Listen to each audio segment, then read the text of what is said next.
folks. Sorry. Good evening and welcome to the San Bruno City Council regular meeting of September the 26th, 2023. Meeting has been called to order. Roll call, please. Councilmember Alvarez. Here. Councilmember Marty Medina. Here. Councilmember Salazar. Here. Vice Mayor Hamilton. Here. Mayor Rico Medina. Here. With that, thank you very much. And we will go ahead and if you would please rise and join me in the pledge this evening. I pledge allegiance to the flag of the United States of America and to the republic for which it stands, one nation, under God, indivisible, with liberty and justice for all. Before we proceed on to public comment, I wanted to read something. We are aware of the recent events in our surrounding communities where Zoom has been used to make hateful and racist speech as part of public comment, with the intent of disrupting the ability to conduct important public business. In light of these concerns, there will be no public comment via Zoom. The city welcomes the public's participation in our meetings here, and the city will be taking public comments in person here at the Senior Center or by email to the city clerk, which is being displayed currently. With that, we'll move on to public comments for items not on the agenda, please. We have Gary Pollock. You would please come up. Mr. Bullock.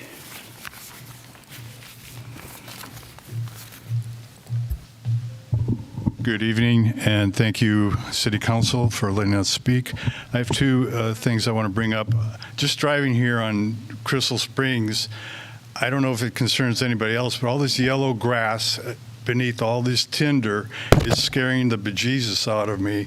And I think not only the city, but the state and federal should take care of that. And number two, in support of the merchants on San Mateo Avenue, I wish more would be done. I've voted on tax increases to clean up and make San Mateo Avenue a nicer place, but it's still in a very sad state with unoccupied buildings. In other cities, they put up nice decorations or stuff in the storefronts that aren't being used. I was just in Madison, Wisconsin, and everywhere it was just immaculate and just amazing vibrance. I've read in The Economist and on House and Garden Network that a bustling downtown is what makes a city a wonderful place to live in. I hope the council would take that into account. Thank you. Thank you very much for your comments and for being here. There are no other public speakers. Thank you. With that, we'll move on to announcements and presentations. The first item, the recruitment for part-time positions for the San Bruno Recreation and Aquatic Center has begun. There are many great part-time positions available for all levels of experience. These community-oriented jobs have flexible schedules and a variety of weekday, evening, and weekend shifts available. Please visit the sanbruno.ca.gov RACjobs for more information. Apply now to be a part of the San Bruno RAC Team. And we also have somebody who has joined the team as of yesterday, so we appreciate day 2. And if I'd ask the city manager to introduce our new director. Certainly. Mr. Mayor, members of the council, I'm very pleased to introduce to you tonight our newest community services director and new team member, Travis Carlin. He, as the mayor had indicated, he joined us yesterday, and of course the bad joke is he returned today, so we welcomed him back today as well. Travis comes to us from the city of Encinitas, California, where he held a similar position down south, and he's held several similar positions throughout Southern California. I'd like to introduce Travis Carlin. Travis, you want to come up and just say hi to the council and to the community?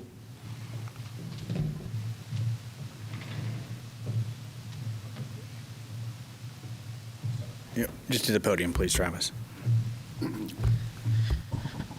Thank you, Alex. I'm very happy to be here. As Alex mentioned, I came from the city of Encinitas. I was the director there for 2 years prior to being here and worked for the city for an additional 3.5 years on the recreation side of things. So down there, I managed parks, recreation, cultural arts, and facilities. And so I'm excited to be here in San Bruno and take on a whole new challenge with libraries. So thank you for having me. Thank you and welcome. And as you may know, there's a couple things going on, one down the street. So we know you'll be busy and welcome. Absolutely. Thanks. Next, we'll move on to item B, issue proclamation declaring October 2023 as Breast Cancer Awareness Month. And I'll just read some of the whereases. Whereas breast cancer is the second most common kind of cancer in women. About 1 in 8 women born today in the United States will get breast cancer at some point. Whereas about 2,700 new cases of male breast cancer will be diagnosed in 2023, and survival for men is similar to survival for women. And whereas screenings, early detection, and prompt treatment can significantly reduce suffering and deaths caused by this disease. Now, therefore, I, Rico E. Medina, Mayor of the City of San Bruno, do hereby proclaim the month of October 2023 as National Breast Cancer Awareness Month in the City of San Bruno, and encourage all residents to support the efforts of the foundations which with their contributions and funds to support the research to one day find a cure. Next, we'll move on to item C, and we do have somebody from Cora here this evening who will come up and say a few words. And this is proclaiming October 2023 as Domestic Violence Awareness Month. And I'll read some of the whereases. Whereas there were 7,945 requests for services throughout the community overcoming relationships of abuse. Cora is a 24-hour crisis hotline and law enforcement referrals last year, and 1,291 adults and teens received community education on healthy relationships and the impact of intimate partner abuse. And whereas in the San Mateo County, 112 adults and children were provided emergency shelter, and 79 households were provided longer-term rental assistance to escape their abusers last year.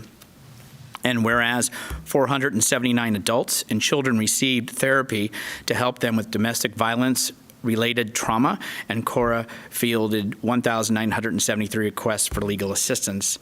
And whereas intimate partner violence continues to be among the most underreported crimes, and the City of San Bruno is committed to eliminating all forms of intimate partner abuse. Now, therefore, I, Rico E. Medina, Mayor of the City of San Bruno, do hereby proclaim the month of October 2023 as Domestic Violence Awareness Month to raise awareness about and encourage all residents of San Mateo County to do their part to help rid our communities of intimate partner violence. And if I would ask our representative from Cora to come up and address the council and community. Thank you for acknowledging October as Domestic Violence Awareness Month. As you know, in this county, the 5 murders that we've had this year so far have all been related to domestic violence. So your acknowledgement, bringing it up here at the council meeting, means that somebody who's watching via Zoom, somebody who will watch this later on, somebody who's in the council chambers today may hear about Cora and may pick up the phone and call our 1-800 line, which is 1-800-300-1080.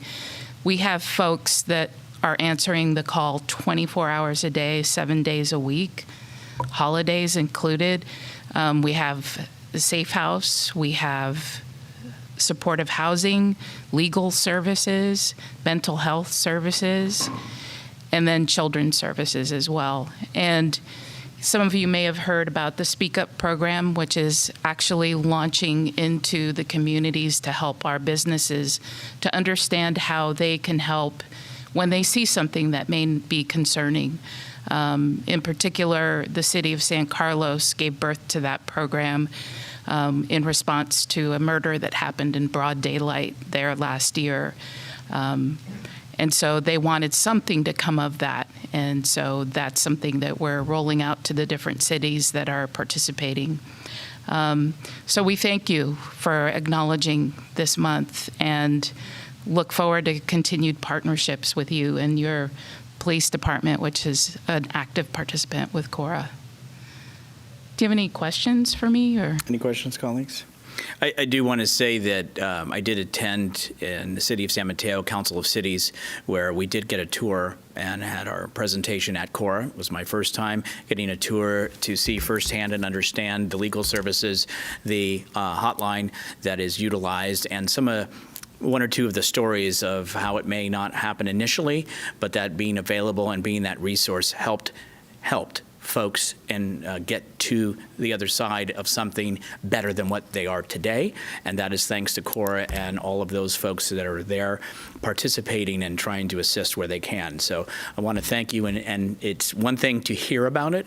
It's another thing to go visit it and actually see it and know and understand firsthand what it does for this community and for this county. So thank you.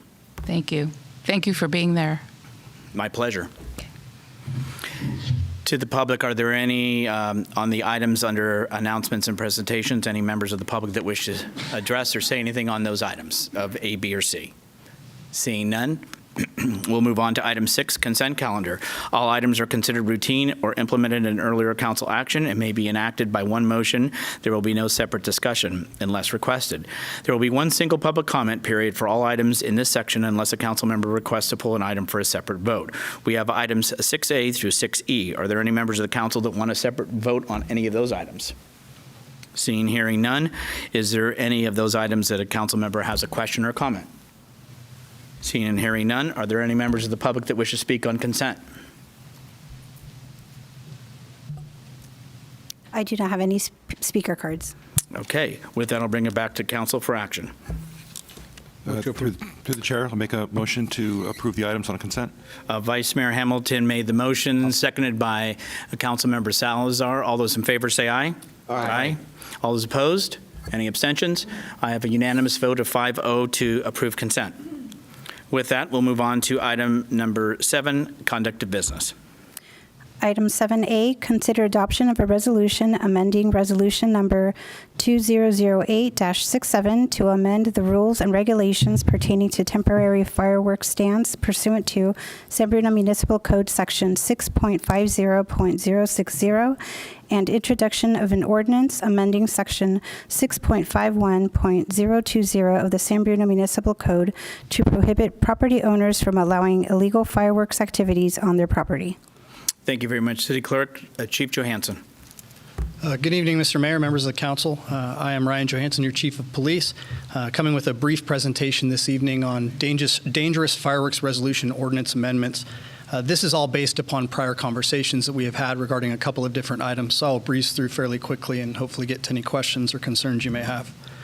The business before us today is essentially to consider adoption of a resolution amending a resolution which would amend the rules and regulations pertaining to temporary fireworks stands pursuant to the Muni Code 650.060, and secondarily to consider introduction of an ordinance amending Section 651.020 of the San Bruno Municipal Code to prohibit property owners from allowing illegal fireworks activities on their property. By matter of agenda here, we'll talk a little bit about the background of the item, then I'll cover the 2 items that I previously spoke on, and then we'll discuss the recommendations of staff. As background, as we all well know, voters approved the sale of and use of safe and sane fireworks back in 2005. As I have presented at a number of council meetings both before and after the 4th of July each year, this presents a number of challenges for city staff. Among those are the fire and injury hazards that come with both safe and sane and illegal fireworks, the problems with illegal and dangerous fireworks usage that overlaps the safe and sane use, problems with unruly gatherings, and then, of course, the litter cleanup following the 4th of July celebrations.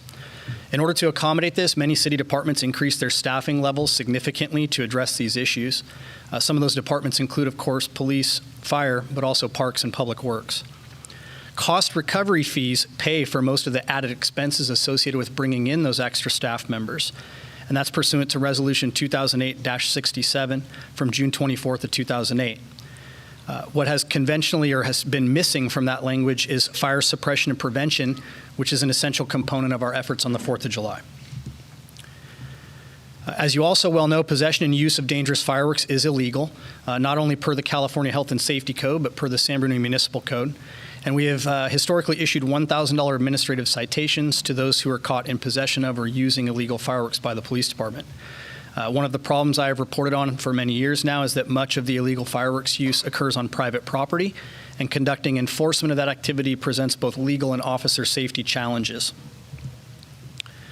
So the discussion for this evening is, again, that historically the San Bruno Fire Department has provided permitting, public education, prevention, and suppression resources surrounding the 4th of July holiday and the use of both safe and sane and illegal fireworks.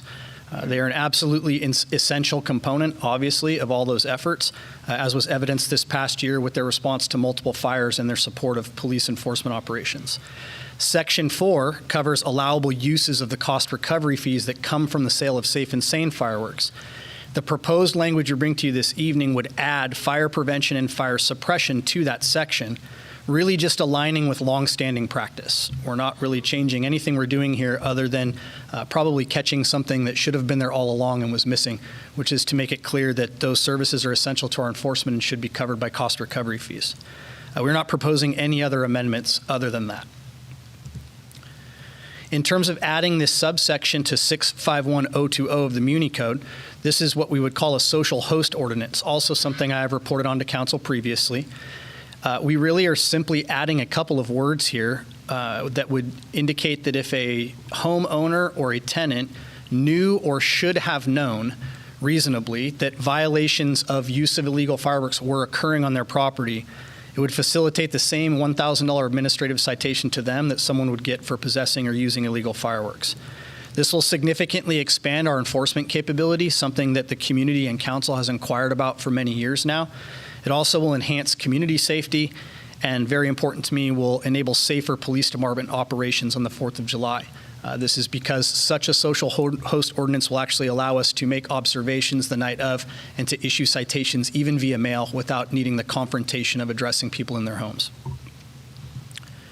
So our recommendations this evening are to approve a resolution amending resolution number 2008-67 to amend the rules and regulations pertaining to temporary fireworks stands pursuant to San Bruno Municipal Code 650060. And secondarily, to introduce, read by title only, and waive further reading of an ordinance entitled, An Ordinance of the City Council of the City of San Bruno amending Section 6.51.020 of the San Bruno Municipal Code to prohibit property owners from allowing illegal fireworks activity on their property. That concludes my presentation. I'm happy to field any questions you may have. I'm also accompanied by the Fire Chief, Ari DeLay, who can certainly accommodate any questions on the fire side of this. Thank you very much, Chief. Any questions from colleagues regarding the presentation? Questions on the presentation itself only at this time? No? Are there any members of the public that wish to speak on this topic? I have no speaker cards for this Thank you. item. Let's bring it back to council for comments and or possible action. Colleagues? Councilmember Medina. Yes. Thank you, Mr. Mayor. Thank you, Chief. You're absolutely right. Trying to figure out what we can do to minimize the illegal firework activity and to try to set up some type of consequence for those property owners that allow it. And this is something that I appreciate you bringing forward. And I just wanted to acknowledge the work behind that. So thank you. Any other comments from colleagues? Vice Mayor. Just a similar comment. I mean, this was something that we talked about after the 4th again this year, and you know, we basically just wanted to see what can we do to make sure that our public safety departments have every tool that they possibly can use legally to help us with this problem. So both of these are helping us in that area. Number one, as you said, this is you know, we have been using doing cost recovery for the fire, but it hasn't been it was never spelled out. So that's just smart to make sure that's spelled out. I know that there were some members of the public who were concerned about that as well, so that will address those concerns. So I am absolutely in support of both of these recommendations. Yeah. Cindy, no? Right. Yeah. Just for myself, I want to thank you because I did bring this up as we were getting to the 4th to say what can we do, and thanks to yourself and the fire chief who helped educate me of what some other communities do and things that we can do and some cleanup language that was needed. So what I want to thank you is thank you for listening to me here at the dais. So that's always good to know I'm being heard, but it's also appreciated that through the city manager that this item came back up in a very timely manner. And so I want to thank you for listening and for bringing this forward. With that, is there any action from council? I'll make a motion to approve the resolutions as read by the city clerk. Is there a second? Seconded by Alvarez. A motion by Hamilton, seconded by Alvarez. All those in favor say aye. Aye. Any opposed? Any abstentions? Passed unanimous, 5-0. Thank you, Chief. Thank you, Chief. Thank you, City Manager. Next, we'll move on to item 8, study session. Item 8A, conduct a study session and provide feedback on draft regulations relating to paid on and off-street parking areas in the downtown and El Camino Real corridor. Thank you for reading that, City Clerk, and you didn't have to go far, Chief, and you're back up. Please. No, sir. Thank you, Mr. Mayor. You get to hear from me yet again. Once again, I'm Ryan Johansson, your Chief of Police. Happy this evening to be presenting this study session on the draft regulations relating to the paid on and off-street parking areas in the downtown and El Camino Real corridor. The purpose of this study session is simply to receive some feedback and some direction from council on the draft regulations that staff has come up with to date relating to this paid parking program that we've been talking about for really quite some time now. I think it's important to start off by explaining that probably 90% of what I'm going to cover this evening has been covered in 3 prior council meeting presentations. Much of this is nothing new. However, at the last council meeting where we approved the contracts to move forward with both LAS and T2 for these services, we mentioned that we would be coming back, we being staff, to council to discuss some of the policy-related recommendations that needed to be decided upon surrounding this new program. And so that's what we're here for primarily this evening. In terms of the agenda, I will cover a brief background just to catch us all up for where we're at and how we got here. I'll give an overview of the proposed policies as staff has articulated them to date. Discuss a bit about the provisions that are being suggested for discounted rate programs to accommodate business owners and employees. We'll talk a little bit about the community engagement we've undertaken, review a little bit of the fiscal impacts and estimates, and then discuss next steps and open it up for your study session and questions. So in terms of the background, as I've mentioned before, a lot of this design stems from the parking study, Final Parking Management Plan, which is from January 2019. I've included a link to that plan here on this slide in case people would like to go review it. But this was a very comprehensive study of the parking challenges that we face in our downtown corridor that resulted in a number of recommendations. Among those, some of the key takeaways that are relevant to our conversation this evening is that on-street parking on San Mateo Avenue is often in excess of 100%. And I think for those of us who live and work here, this is not difficult to validate. You drive downtown and frequently find that not only are all the spots on the street taken, but people are double parked and attempting to drop folks off and making illegal U-turns and doing all kinds of things to try to accommodate the parking difficulties down there. What they also discovered, however, is that the city lots, there's a number of them downtown, are often well below capacity. So while street occupancy is over 100%, there's not adequate usage of the parking lots, which is good because it presented some opportunities for us to steer behavior in a direction that might actually improve the problem down there. They also found that weekend, midday parking occupancy is the heaviest on the avenue and in the nearby side streets, that there's a very high demand for residential parking in the surrounding areas, which presents an additional challenge to a program like this, and that vehicles on San Mateo Avenue often park well beyond the 2-hour limit, especially on weekends. And as we've discussed in prior meetings, a component of this has to do with the lack of enforcement that is largely due to staffing issues at the police department and the challenges that occurred legally with chalking tires, which essentially eradicated time parking enforcement for the last couple of years. Some of the key recommendations that came out of that same parking study were the implementation of paid parking in the downtown area, which is what we're here to discuss this evening. This would be one tactic to push longer-term parkers into those parking lots where occupancy tended to be low, and to increase the parking turnover on San Mateo Avenue so that people could more readily expect that cars are coming and going regularly and they can get in quickly and get to the stores and the different businesses they want to patron. Also, there was the recommendation to consider overnight parking in the parking lots for residents. All of these key recommendations have been accommodated in not only the plan we've presented to you prior to tonight, but in the key recommendations that we're making in terms of policy this evening. So in fiscal year 20 and 21, City Council established a strategic initiative specifically to take on this idea of citywide parking enforcement enhancement and establishing metered parking in the downtown area. Since then, we've taken a number of steps to get where we are today. We made a staff report and presentation to council in March of 2022, a similar presentation in November of 2022. On April 11th of this year, council adopted resolution 2023-41, which created a parking enterprise fund, sort of a, no pun intended, but a parking site for the money that would be generated through this program. Also on that same date, City Council adopted 2023-43, which authorized the city manager to execute contracts with T2 Systems and a separate authorization to execute a contract with Laz Parking. T2 is the contract company that is providing the metering kiosks and the paid parking facilitation downtown, and Laz is the outsource for increased parking enforcement citywide, not just downtown. I want to make it clear here that these contracts, because of these prior resolutions, have already been executed. So the metered parking is that ship has sailed, so to speak. It is happening downtown. We have signed that contract and are moving forward with T2. And the same thing is true of the Laz parking contract.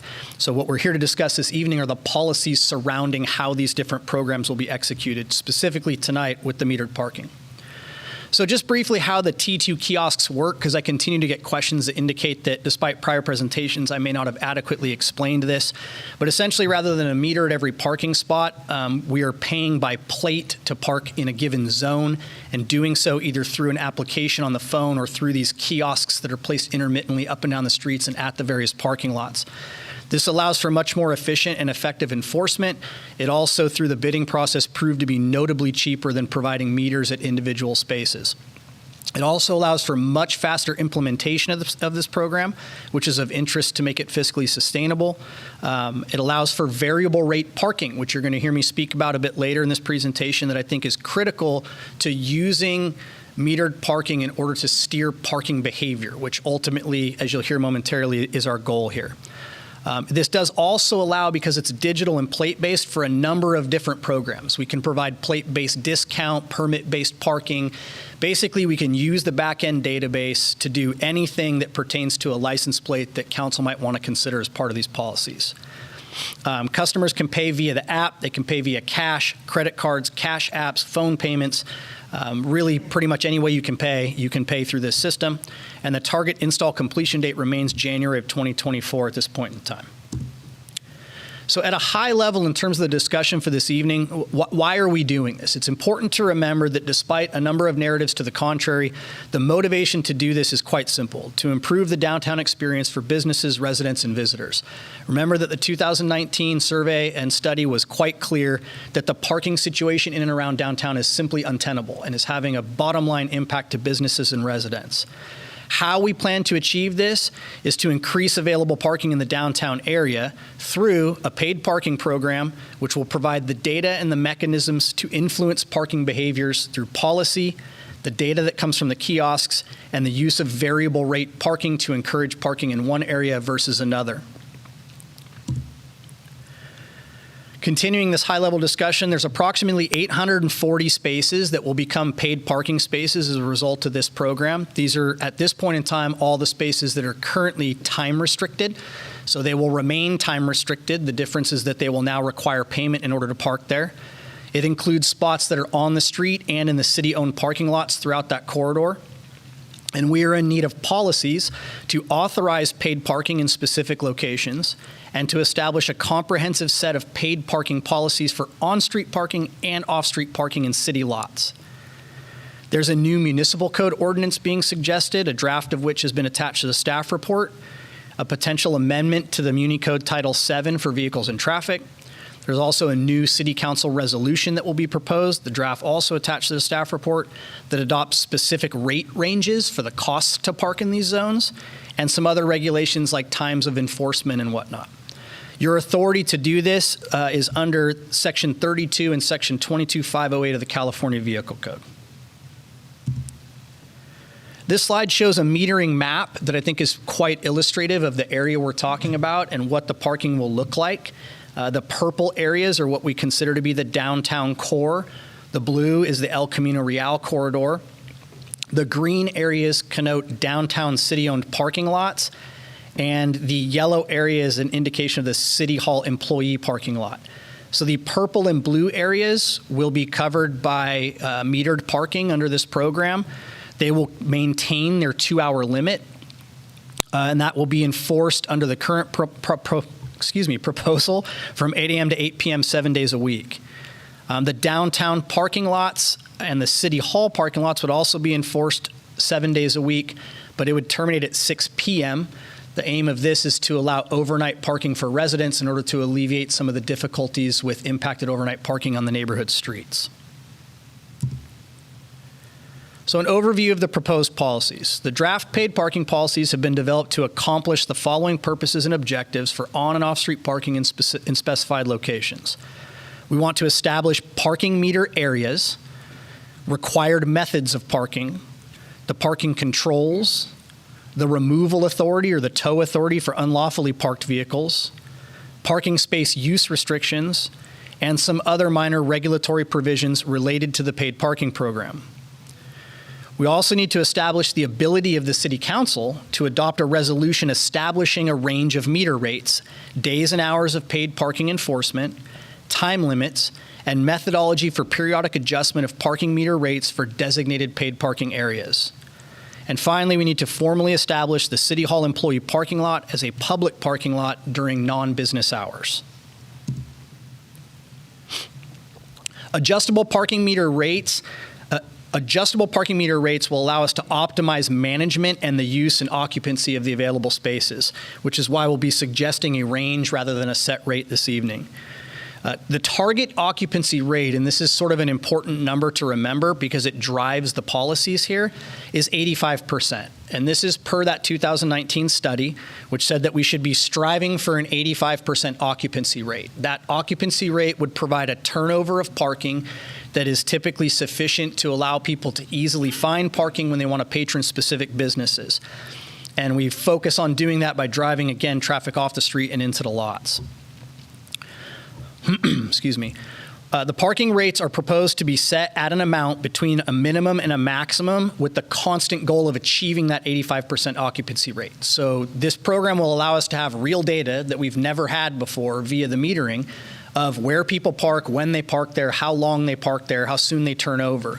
And that will enable us to use variable rates to steer the behavior we want. As an example, if we have a parking lot that is completely unutilized while a parking lot down the street is completely impacted at 100% occupancy, we can adjust the parking rates in order to encourage parking in the lot that is underoccupied. Similarly, if we're seeing more than the 100% occupancy on the streets, we can raise rates to park in the street and lower rates to park in lots, and this will help us to drive behavior. A key component of that obviously will be signage, because if people don't know it's cheaper to park in a lot, then they will never go to that lot. And so you'll hear us talk a bit about how that's a key component of this plan as well. Again, we will be able to obtain this utilization data from the T2 meter system. And I think it's important to know that this is data we've never had before, even including in the 2019 study.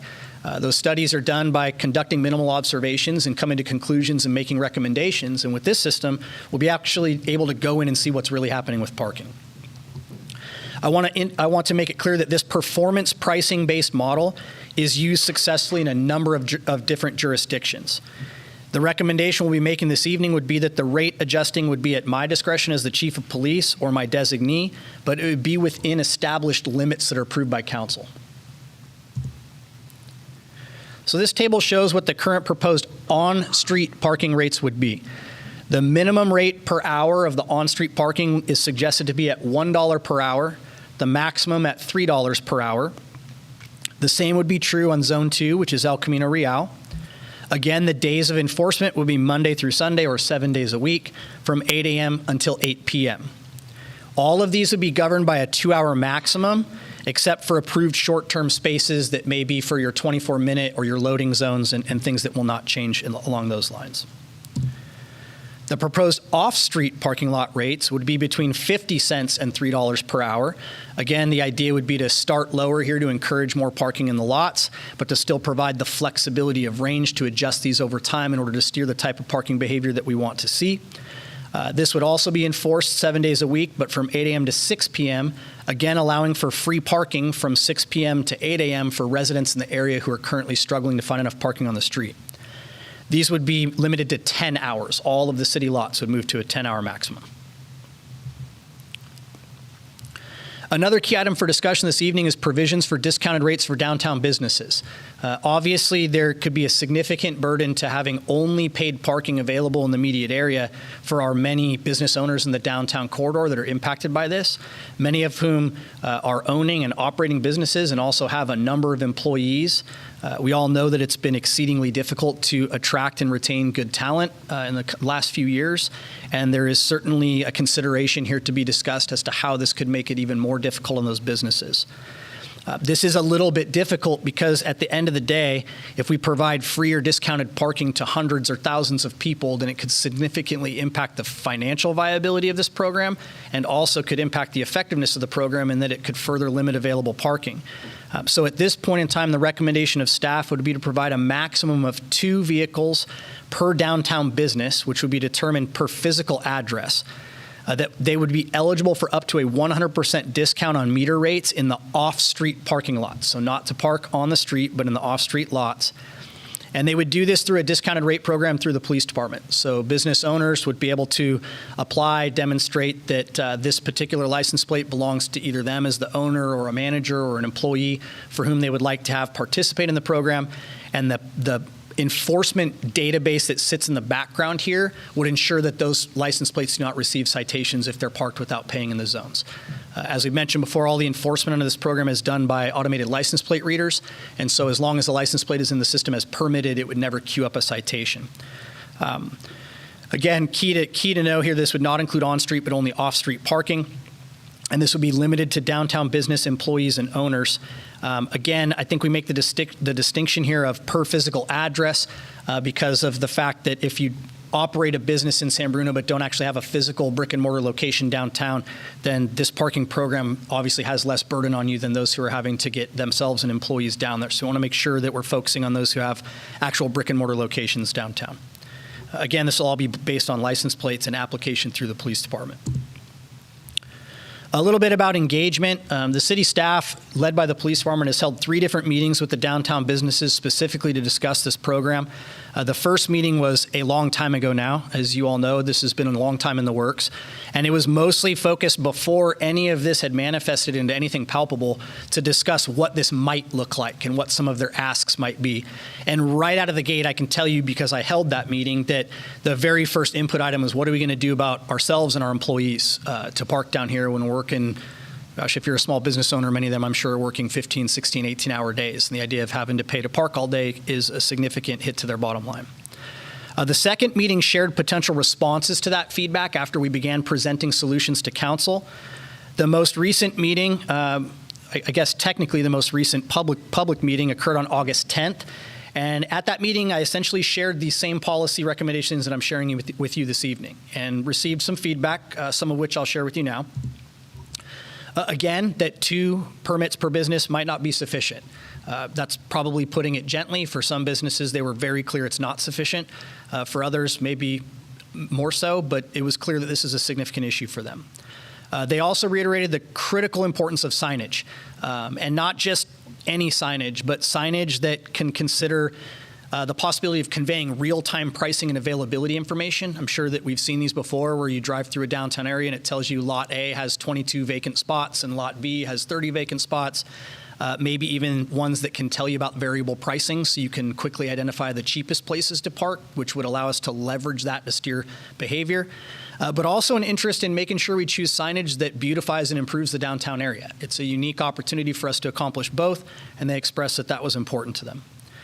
There were also questions about the possibility of purchasing dedicated spaces on the street for a specific business or specifically for, say, DoorDash or food drop-off and pickup.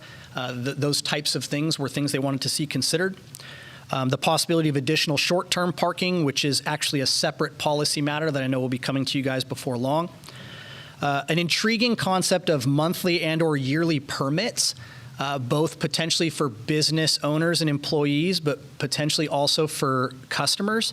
I'll give you the specific example that brought this up in the first meeting was a business owner that runs a dojo downtown where you've got parents who may have 3 or 4 kids taking classes there 5, 6, 7 days a week.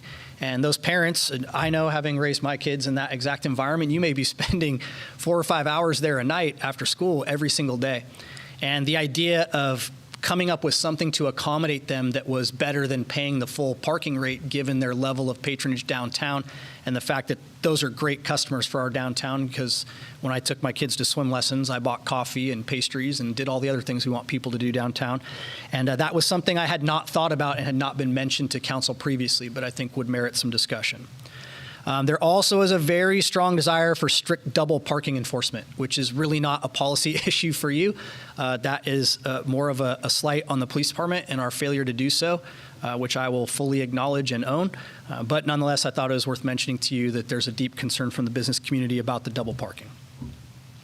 So next steps. Really, this is just a study session to remind the public. I know council's well aware, but what we're looking for is to get your input on some of these policy decisions so that we can get back together as staff, think about adjusting the draft policies and the suggestions for how we would run this program with the goal of implementing the program by January of the new year. That will require us, depending upon the level of modifications that you desire us to make, to do some background work and to come back to you to actually have these policies adopted. But that's the plan for tonight, is just to queue up the conversation to get some input. So this slide I'd like to keep up for the discussion with your blessing, Mr. Mayor. It hopefully provides some guidance and simplifies what could otherwise be a very huge undertaking for you all this evening. Certainly happy to accept input in any other areas you deem appropriate, but the 3 areas that staff is specifically seeking your guidance on this evening is the parking rate range for both on-street and off-street spaces. And there's a reminder here that the recommendation was 50 cents to $3 an hour for off-street and $1 to $3 an hour for on-street. I would couple into that the entire concept of creating a range in the first place and giving the chief of police or their designee the authority to vary that range in order to steer towards the 85% occupancy rate. I would say that's probably the key policy element we're looking for direction from you on. Additionally, however, the days and times of enforcement, as I mentioned, we're recommending 7 days a week, 8 to 8 on the street, 8 to 6 off the street, but open to conversation and suggestions there. And then last but most definitely not least, the consideration for the business owners, many of whom I know are here in the room and will speak this evening, regarding how we lessen the impact to their businesses of having paid parking downtown for them and their employees. Again, the recommendation at this point would be 2 per business, up to a 100% discount 100% of the time, and that would be per physical address. So that does conclude my presentation. Happy to take any questions you may have and then to allow the conversation to proceed. Thank you very much, Chief, for all the work, the outreach, and your presentation this evening. What I'm going to have done is, at this time, as I am, or we consistently do, I'm going to ask council for questions only, not comments, questions only on the presentation. Then I want to hear from the community that is here. So in case they need to get going, they can do that as well. And then we'll bring it back to council for getting some suggestions and guidance on the 3 primary policy considerations. As what you heard from the chief, there is no motion, there is no action, it's a study session and guidance. So with that, are there any questions from colleagues on the presentation specifically? Councilmember Alvarez. Thank you, Mr. Mayor. Thank you, Chief, for the presentation. I want to clarify for the time limits for free parking for the business owners limited to 2. That would be the 10 hours maximum. So if the business owners have a part-time employee that only works 4 hours per se, and that's below the 10 hours, can they apply if they request additional free parking in addition to the 2 within the maximum 10-hour limit per day? Is that doable or possible? So it's an excellent question, and the answer is that honestly, almost anything you may want us to do is possible, right? We're really looking to you for direction on this. So I would say that I can provide advice as to what might be most reasonable from a staff time standpoint. I think we don't want to create a huge burden on the police department to be constantly putting and entering and taking out plates from this system. But we could provide more than 2. That's this current suggestion of staff. We could consider a program that allowed for them to be more transferable. I think that's basically what you're talking about, where maybe it's only 2 at a time, but it's not 2 total. Maybe it's 3 at a time. All of these things are very much possible. I do want to clarify that the time limit even would not apply to these vehicles. Like, what's going to happen is their plate's going to get entered as being permitted to be in that parking lot, and so they won't even be ticketed if it's over 10 hours, which I think is somewhat important to say because some of these folks are working much more than 10 hours to keep their businesses afloat. So just a point of clarity there. Does that answer your question? Councilmember Salazar. Thank you. So most businesses are required to have parking as part of their established business. Are any of these public spots that we're talking about considered as allocated to those businesses as part of their requirement to have parking? And I'm wondering if there's any overlap between those, or do these businesses not have a requirement for providing parking?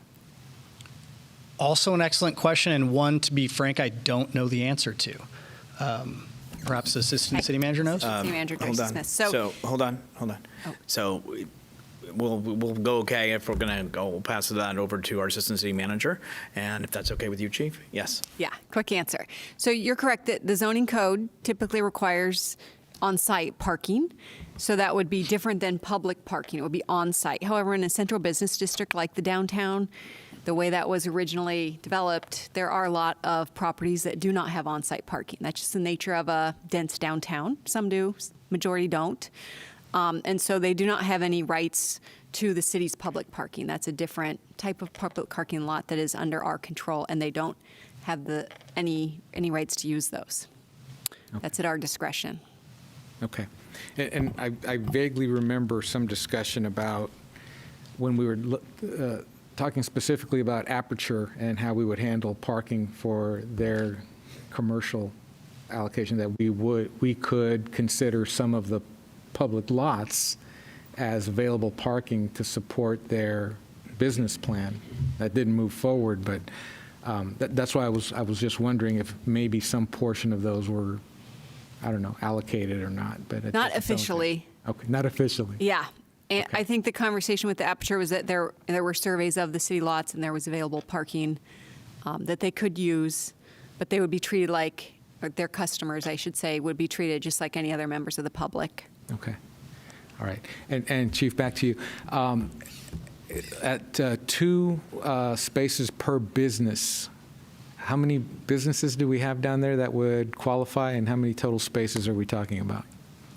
So I think just for clarification, we wouldn't be talking about spaces because everything's pay by plate, right? That being said, if they're all parking down there at the same time, you could foreseeably have 2 vehicles for every business that are parked down there and not paying, right? They're parking for free. I don't actually know the total number of businesses downtown. That's certainly a count I'm sure that we could get to you. But again, I think it's important to note that it would be by plate, and so Right. the hope would be that they're rotating in and out as they're working or not working. True. But my concern there was just, I want to understand from a financial perspective what percentage of our potential revenue that we definitely need to support the program would be impacted by that, because that would also influence the decision about whether we want to make it 100% free, 50% free, or some other thing, and just understanding what the math is. It doesn't seem like we have a full picture of that. No, I think it's also important to note that the data here is going to be key. Everything I've presented to you all, I've asked you to make a lot of decisions based on projections on what happens in other cities and things that are completely uncertain. My suggestion would be to look at the first year or so of this program as really still a pilot. And that's part of the reason we're asking for ranges, and that range is included in that discount. You'll note that the suggestion is for up to a 100% discount. And that would, again, provide us the ability to look at real data and figure out how many spots are being used with what regularity through that permit program and what impact is it having on the bottom line. I do think it's also important to note that the way we sort of positioned this program to you as electeds is holistically. So the program as a whole and its fiscal viability includes the expanded enforcement component. So I am very confident that it is fiscally viable. The question is how much additional revenue might it generate to do some of the things that the community wants and that you want. But I think that even with the permitting, I feel very confident that the program as a whole is financially viable, or I wouldn't have proposed it. Okay. And so again, the concern, I mean, those are big ranges, and they could have a lot of impact, and I understand having the data would be fantastic, but in that pilot period, we're actually impacting businesses downtown, and we're influencing what the customers will or will not do. Some may balk at parking or paying for parking, and so that's lost revenue for them.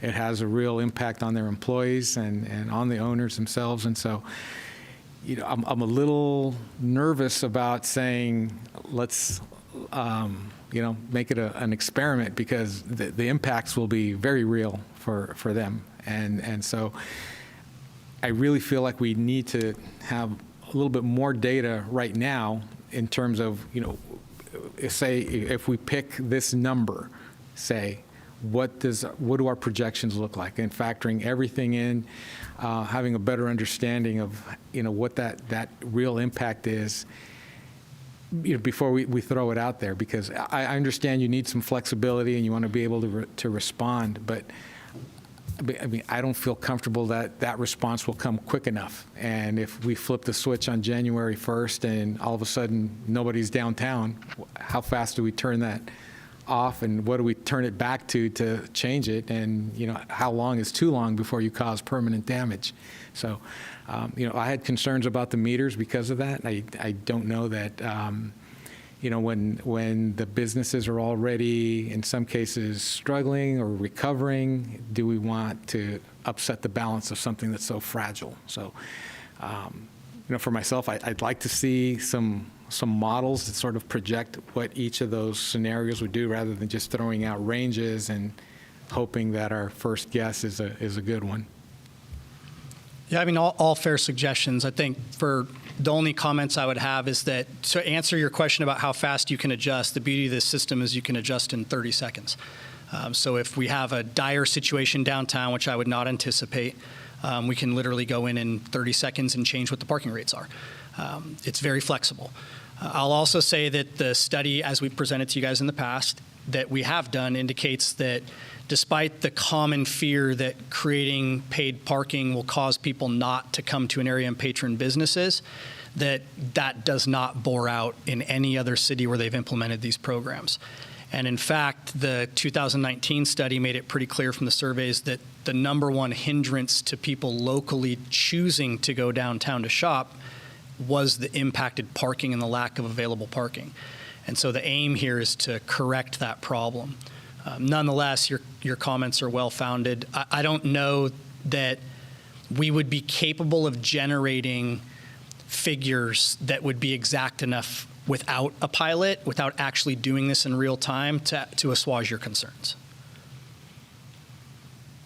And then another factor there, and I know in some other downtowns, they have a problem where the businesses generate a lot of that traffic. I think in our downtown, a lot of, some portion of the problem that we're seeing is because residents are using that parking as their own personal parking space. And so it's sort of a little bit different. So, when you make those comparisons, you have to look at a lot of the specifics of what causes our particular problem. So, those residents that are now displaced from downtown are going to go somewhere else. And I know some of the people that patronize the businesses downtown also like to park in the neighborhood when they can find a spot.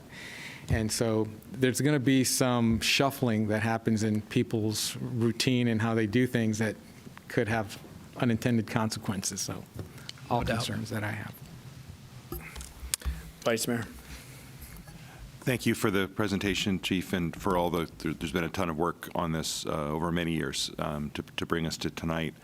So my first question, I think you addressed pretty well in response to Council Member Alvarez. What I was going to ask about it, for businesses that have more than 2 total employees, can the technology support a business having more than 2 vehicles registered, but then through enforcement we can monitor that only 2 or 3 or whatever number we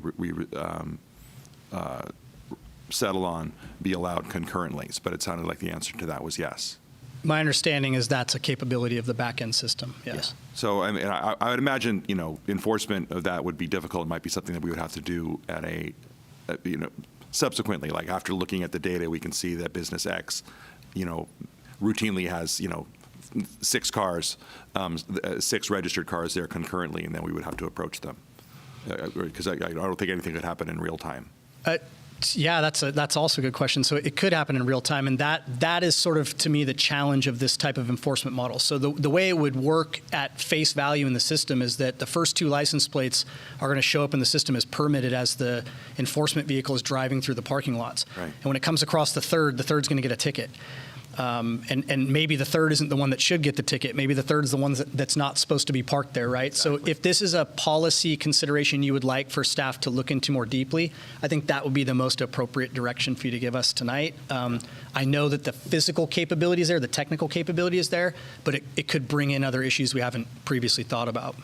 Understood. Okay. So when we get to the discussion recommendation part, I'll come back to that, because that exact scenario was the one I was getting at. So. Okay, and then I'm dividing my things between questions and comment. So I have lots of comment for later. So in section 3B of the staff report, where you talk about the studying the rates and subsequent, and monitoring the data and changing the rates. Would we be able to have those results reported back to City Council, and with some understanding of what drove any particular changes? Maybe something that the first time we would do that would be something in a presentation like this, and then subsequently going off into the future, there'd be something that could be on consent, just to keep us informed. Absolutely. I mean, it seems to me appropriate to set up some sort of regular reporting mechanism, especially during that 1-year period, so that you're playing with a full deck. Happy to consider whatever reporting frequency you feel is most appropriate so that you're well informed. Great, thank you. Okay, I'll keep the rest of mine until we go to the discussion. Councilmember Medina. Yes, thank you very much, Chief. Yes, this has been an ongoing issue in our downtown. What I wanted to clarify, and I appreciate Councilman Salazar's point of the impact of the existing businesses, and there are approximately 137 current businesses right now. There's around 13 vacancies. There's also 20 residences apartments that are in our downtown. And so if we allowed 2, if each of those businesses took 2, we would have only 80% capacity of our parking. So I just happen to have that data. I'm a data freak, and I kind of know our downtown a little bit. So I also wanted to share that with everyone. And of course, we would need to make sure that our model kind of reflects that. The thing I wanted to clarify in your presentation, so there's dynamic pricing, which that term's not used here, but is that the type of system that you're proposing to have? It depends, I guess, on how you define dynamic pricing. I think typically that would be defined as there's some sort of algorithm sitting in the background that is adjusting parking rates in real time based upon occupancy and various factors. That's not what's currently being proposed. It's that there would be probably more time in between adjustments that would be based upon looking at the data and determining what parking behaviors are occurring downtown. So no, not necessarily dynamic, but dynamic in the sense that they could be changed as frequently as is needed. And that could be like weekly or whatever it is. Just wanted to make sure, because there is some dynamic pricing models out there where on Friday night, at 6 o'clock, boom, it starts going up. But here, it's going to be more of a controlled dynamic pricing based on the data that's evaluated on a weekly, bi-weekly basis, or whatever that amount is. That's the intention as proposed, yes, sir. Right. So I wanted to clarify, if it's not in the staff report, but it's in the, or in your presentation, but it's in the staff report about the citations, and the citation for parking without a permit is it how much is that? I don't know. Okay. I could So definitely find that out. I think that it's $53 for Okay. parking in violation of the time restrictions. Sure. We're not proposing any change to the fee schedule, but I'm not sure. No problem. It says up to 100 in the proclamations. I mean, not the proclamations, but it's in all the different items listed in the not the report, but in the resolution. And the other thing there is, it says that a car could receive numerous citations in a single day. And I just wanted to be able to have that out here so that if we were to do this, what is our frequency of citations? Would it be like we do like maybe 2, or just so that somebody, for instance, is they normally feed their meter or they use the app, and then one time they get caught getting an ice cream somewhere. They get a notice on the app saying, hurry up, but they had it on vibrate or whatever, got distracted, and they show up and they have like 2 tickets on their car. So I wanted to kind of make sure I understood what we were going to do.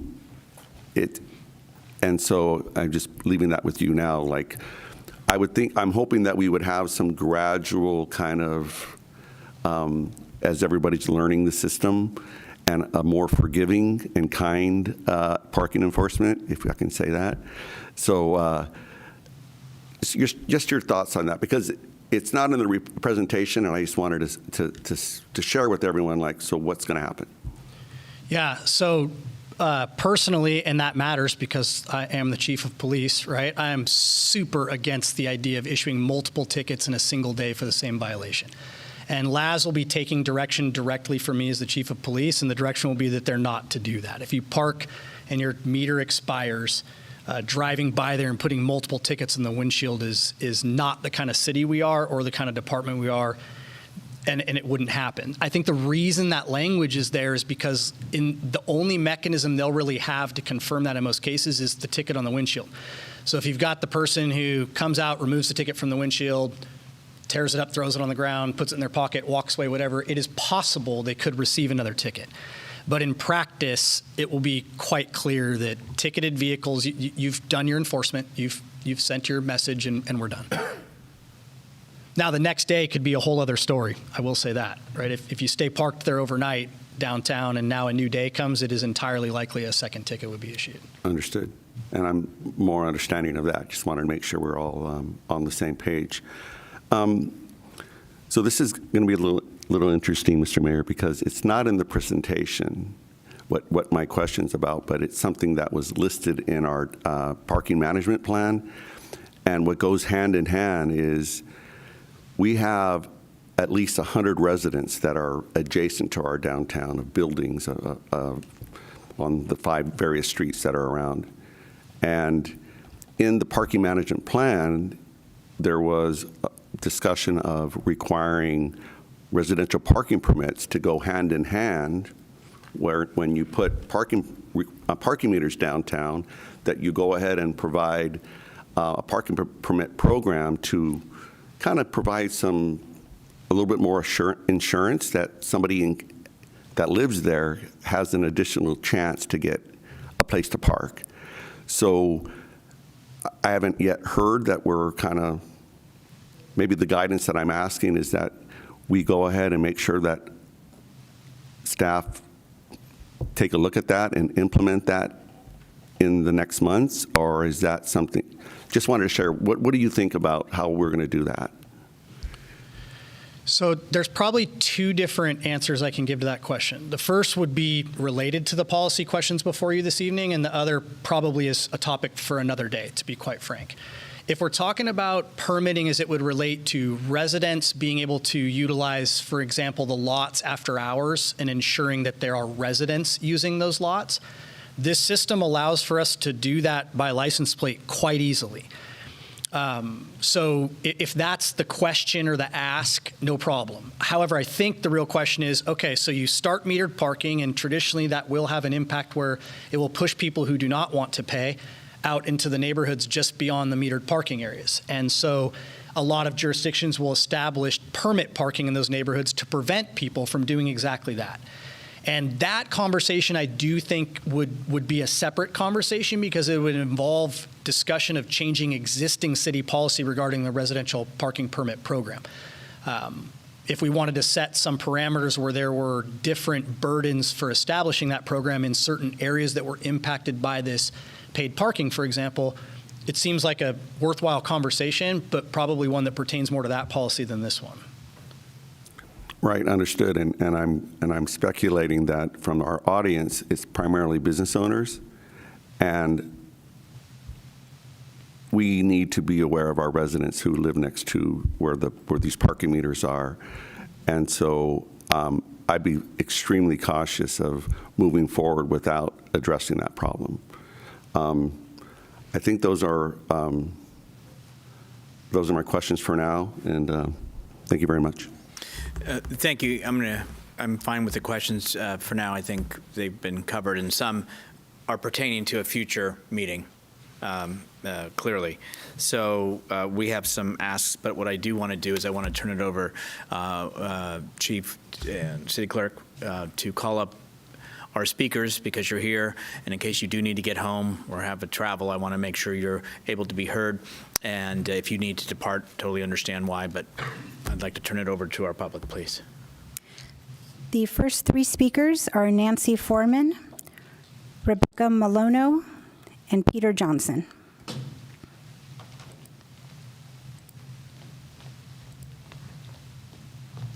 And we will have, it's 3 minutes, and I'm going to be to the 3 minutes, so I don't have one person saying you gave them 3 minutes and 30 seconds, and so I want 30 seconds, and it's happened.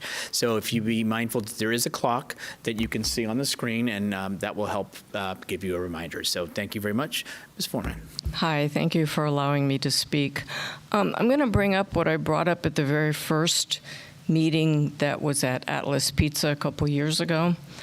My concern is that we're going from nothing, we're going from no enforcement downtown to boom, parking, fines, meters. I'm wondering if there's going to be a rollout period. When I was in Paso Robles, they started a parking program, and it was the first 2 hours were free, and then people got adjusted to it as they went along. I also know that there's a lot of merchants that park downtown. And if those merchants were moved, you would open up many parking places in our downtown area. I just want to make sure that whatever's done is friendly to the merchants, friendly to the patrons, and doesn't drive people away. One thing I would like clarification on is the short-term parking, like the green zones. Will we have to pay for those? Or will you be allowed to park in a short-term space, say, and run in and pick up your sandwich? Or will you have to pay additional to go and get your sandwich? And will that deter people from coming downtown to shop if they just want something briefly? Thank you. Thank you very much. Thank you for being here. Mr. Johnson? Peter Johnson. Mr. Mayor and City Council, thanks for the opportunity to address you this evening regarding the parking issues and incidents. I've been a San Bruno business for over 30 years, and downtown specifically for the last 10 since the centennial.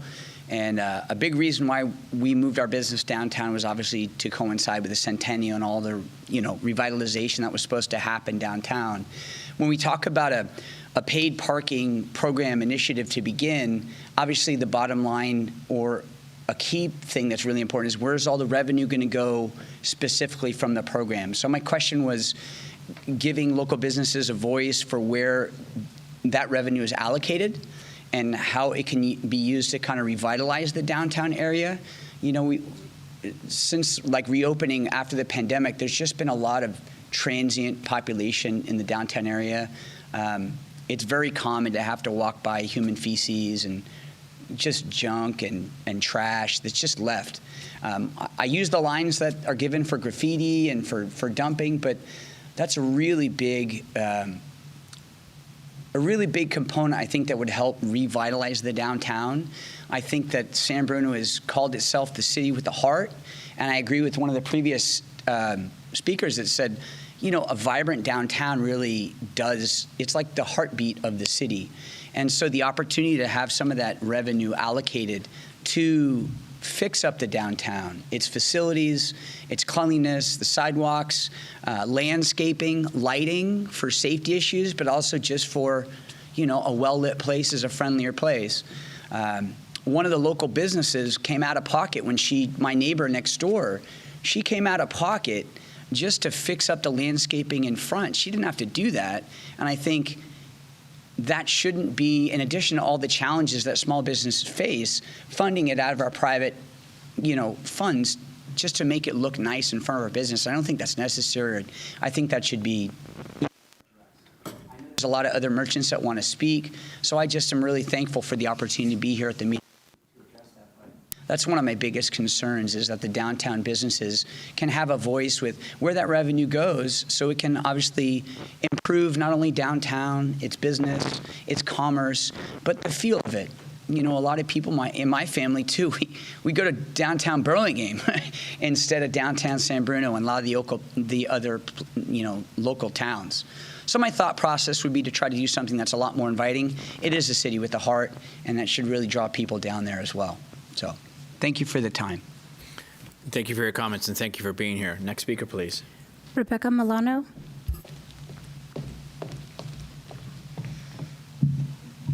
Hi, council members. I'm Rebecca Milano. I am here with wood stain on my fingernails because my business hasn't even opened yet. But I think it's important to be here and to represent the merchants. A lot of the merchants on San Mateo Avenue that don't even speak English. A lot of merchants don't know what's happening. They don't know what's happening with the parking.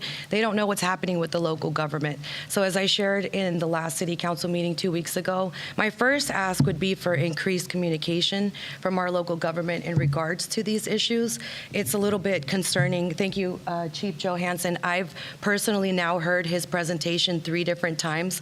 I can only imagine how tired he is of repeating the same things, but it's a little concerning that some of the, our council is not aware of such of the details as the merchants are that are being affected. I would expect the council to know, especially since it seems like it's been in the works. I've been around for 3 months, and again, I've heard Chief Johansson's presentation 3 times now. So I personally support and feel that it would be more conducive for the merchants to deal directly with the chief as opposed to having to come to city council or having to figure out who we go to in regards to these issues. I personally feel that he's been very open and having these town hall meetings. He took a quicker meeting with a smaller group of merchants.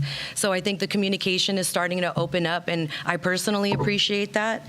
I would like to also state, following up to, actually, I want to say thank you to the first speaker, Nancy Foreman, who I have seen and met. Like I said, I've only been here 3 months, but I do know that she personally goes around watering the plants, which to me is just sad that we have one person and maybe a couple of families taking care of our neighborhood. So I would like to ask, as I did 2 weeks ago, that the council put something in writing and create a special fund in regards to where this parking revenue will be directed. I understand that there's a beautification plan in place since 2019 that has been very slow moving. Thank you for the garbage cans and the newspaper stands, but it's been 4 years. I think it's time to make some change in the downtown area.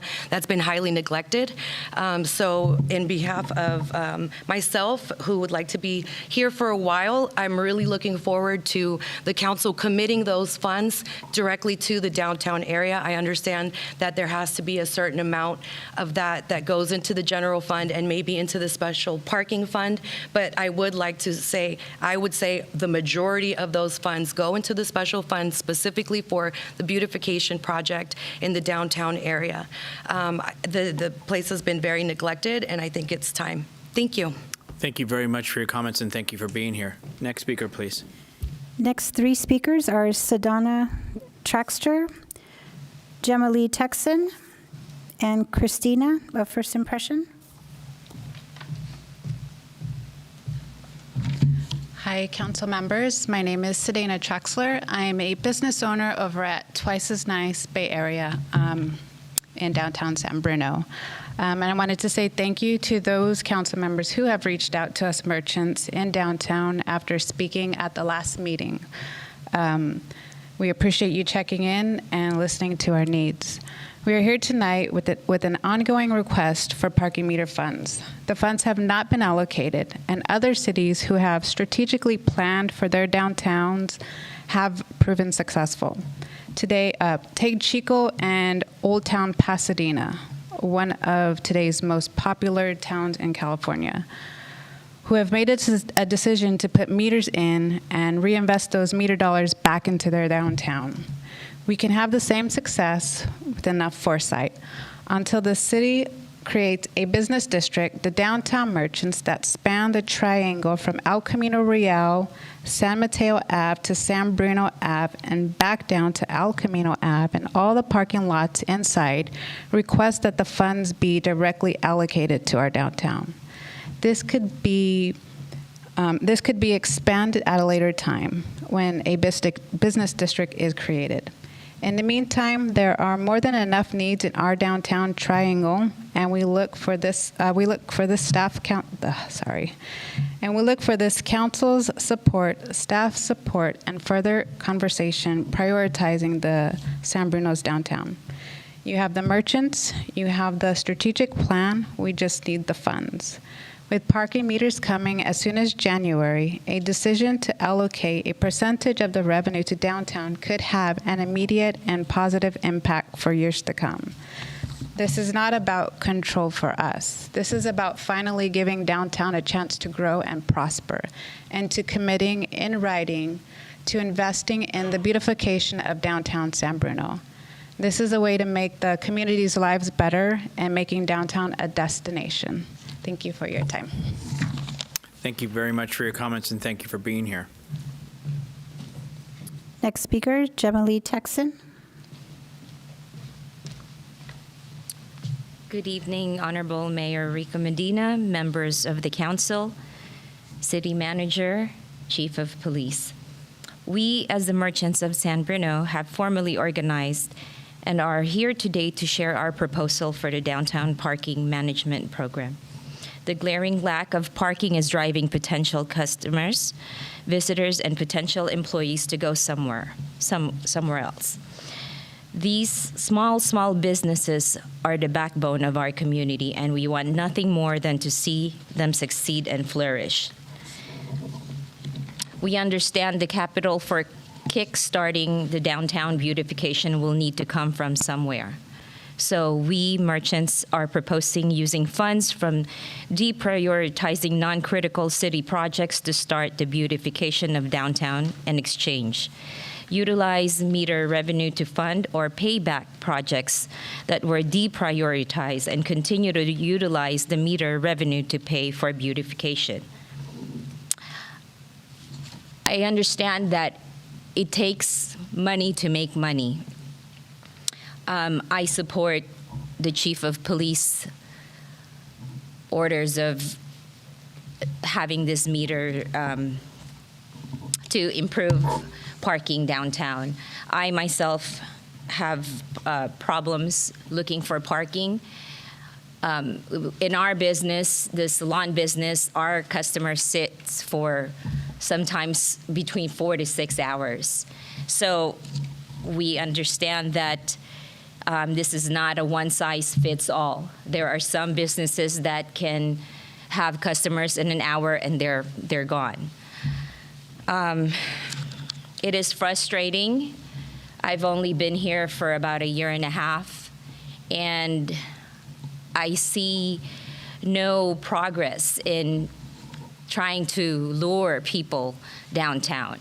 I come from Daly City, where parking meters is not an issue. Everybody pays anywhere you go. But what I'm asking for is you have to give us a break as business owners. It is okay to enforce that. However, you cannot get that money from just us alone. We need help. And if you are not a business owner, it's hard to understand our struggles. So I don't know how many of you owns businesses or how many of you really walk downtown. I encourage you to, because then you can see that we really work hard. We work hard to have good storefronts. So thank you. Thank you very much for your comments and for being here.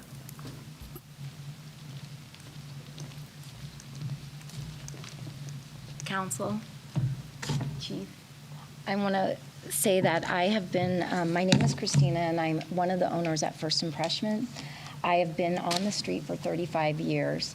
I'd like to say that my concern with the parking is that being a small business and having several, I have actually a total of 8 hairstylists that work throughout the week on our street. And I find that even with the lowest of what they're offering, or even 2 parking spots free, if you're charging 50 cents a 10-hour day, 5 days a week, it comes out to be $100 a month times 8. That's $800 added on to my overhead, because I feel like it's part of my responsibility as the business owner and for the people that are working there to not just take the free spot myself.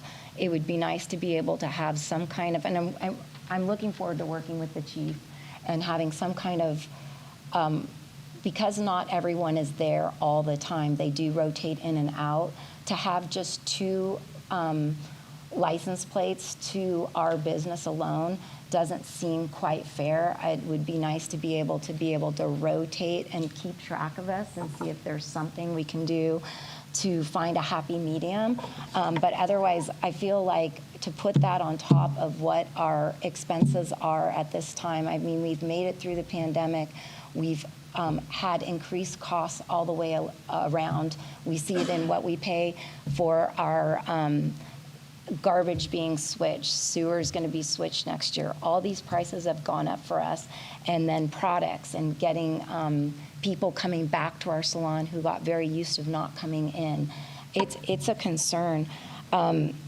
So that being said, I do feel that there needs to be accountability from the council and the city to say that if we do meet that 85%, which I am concerned whether we will meet it with the people who patronize downtown, I find that there needs to be something written in writing to allocate that money to this downtown area. I've been here for 35 years. I've waited. I've heard people speak about it. I would like to see something happen. And I'd like to thank Nancy, who does water on the street. We had functioning planter boxes that were interrupted during construction. They are not functioning. I think we've been kind of, no one knows why, and it's kind of been, they're waiting for the beautification that is someday going to come our way down there. Unfortunately, I'm at the end of my work. I'm hoping to retire soon, but I'd like to see it for the people to come. Thank you very much for your comments, and thank you for being here. Next speaker is Bob Marshall.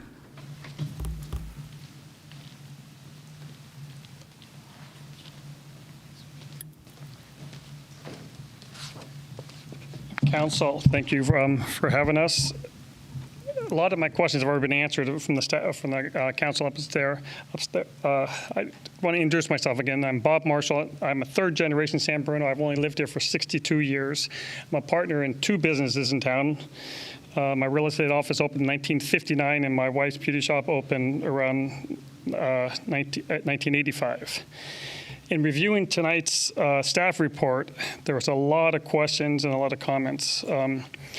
One of it, on page 2, it says public off-street parking lots are less well used during the day when primary employees or short-term visitors are in the area.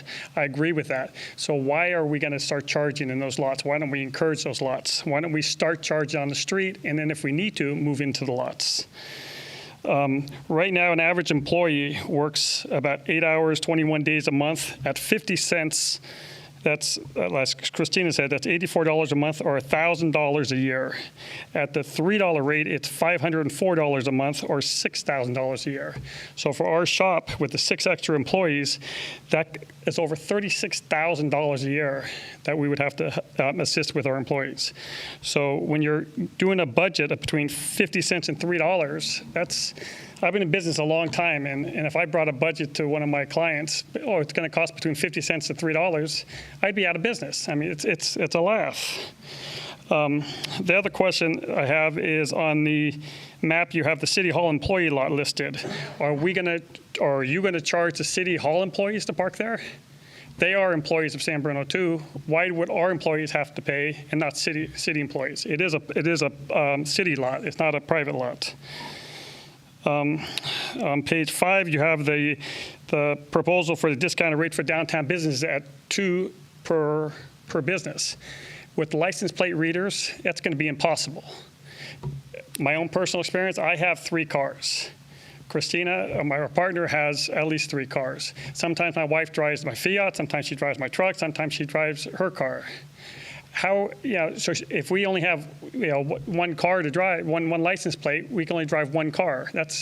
What's wrong with having a thing that goes in the rearview mirror like City Hall has? I've been told for 20 years it's too hard to enforce. But you go over to the City Hall parking lot, they enforce it. And I know they do because my father had one. The other thing, the fiscal impact of the report is almost impossible to read. They use words as meter revenue, net gain, net revenue, if revenues. And they're saying if it was 25% less, they would still raise $300,000. Again, I've been in business for over 35 years. I work with numbers every day. The numbers don't work. I have 6 seconds left. The only other thing I have to say is, Councilman Salazar, you asked about the parking requirements for the businesses. You are correct. When a business comes into town, I was on the Planning Commission for 20 years. Each one is allocated a parking spot on the street. Not a specific one, but they are allocated a spot on the street. Thank you. Thank you for your comments, and thank you for being here. Next speaker, please. I have no other speaker cards. Is there anybody here, I want to be first since you all came, is there anyone that wants to speak on this topic that has not spoken? So once we come back to council, that will be it. So I want to say one more time, is there anybody in this room that wants to speak on this topic who has not thus far spoken? Seeing and hearing none, then I want to thank you all for being here and thank you very much for your comments. There were some questions raised. One I hadn't thought of that Nancy Foreman brought, and that was in regards to, i.e. the green zones, whether or not, I don't know, Chief, if you want to come back or staff, is that considered that? Is that something for this discussion? But that was one. My understanding, too, is as we have done when we rolled out about don't block the sidewalk, park the correct way based on the DMV vehicle code, that it was rolled out. It wasn't just enforced. There were, I'll call them courtesy notices, warning notices, that enforcement was to begin, and there was that type of time allotted to gently roll it in and, to inform folks. Chief, to both of those? Yes, I think the first question was about the short-term parking spots and if that's going to change. I think that is a policy decision. In most cities that we surveyed in this process, the short-term parking spots still have some sort of pay model, but the time is restricted. So if you have a 24-minute loading spot, then you could only pay for up to 24 minutes. But whether or not those change is a matter of the proposed ordinance and policy changes. The warming period, as I'll call it, I'm glad somebody asked about. As you mentioned, Mr. Mayor, we have extensive experience at the police department in beginning to enforce things that are illegal but had not been enforced traditionally. And we're quite good at ensuring that we do the best we can to get the message out. And I think we would follow that model in this particular instance. That has included in the past extensive public outreach, flyering, and then a warning period where instead of citations, we have the enforcement bodies issuing written warnings that make it clear that, hey, this is now the way that the law works, parking as well. is what the 3 questions that are being proposed to council for feedback during the study session. My understanding is with our new CFO and with staff that that is a dialogue that will be coming back to council as far as what type of fund it is, what the obligations are as far as paying back, following within the structure and restriction of what is allowed and what is not allowed, so that we meet that criteria in law. Is that correct? Yes, I think that there's, just information for the community, right? We have a very new chief financial officer who has been a huge help in addressing some of the questions that are fiscal surrounding these policies, but has not been given the benefit of enough time to really do that, and who was not here when the Parking Enterprise Fund was created and when the structure was put in place. So it's been very clear received, at least by this staff member, that there's a tremendous amount of interest from the community that I imagine is reflected from council as well in addressing how funds will be utilized and where they're parked. And I think that if there's an ask that we come back to council with a more thorough report on what the options are there, with the benefit of the new CFO being able to provide input, I think we can certainly do that. And I know there was question on the city park lot, and if I'm not mistaken, that there are hanging permits today, but those will go away, and correct me, and there will be by license plate readers. That's correct. Yes, sir, Mr. And they will be enforced. Correct. As that has always been a city lot with a hanging permit at that time. And I know during COVID, there have been no enforcement, and now with employees coming back, that was to afford that opportunity because it had somewhat, correct me, been taken over by others that needed those spaces, neighbors and residents, and that was just for the staff to have parking. But I wanted that noted. And I think, unless there's something else specific, I want to bring it back to council, but I appreciate Chief taking some of those answers and your Just outreach. maybe I'm sorry Please, to interrupt, Mr. please. Mayor. A point of clarification on the city employee lot. I think what makes it somewhat different from the other public lots is that traditionally it has been designated only for employee parking 24 hours a day. What we're trying to do here is not so much make it an additional revenue source paid parking lot as it is create an option and formalize that option for people in the community to utilize that lot when City Hall is closed.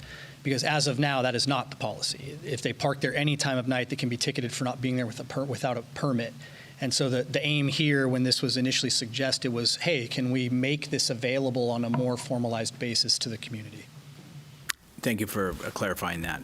With that, I'd like to bring it back to council for comments. And again, we have 3 items, and I know we have the presentation, so we have that before us, what is being asked as well as far as feedback. I'll go over that again. It's parking rate range for on-street and off-street spaces. There's a recommendation.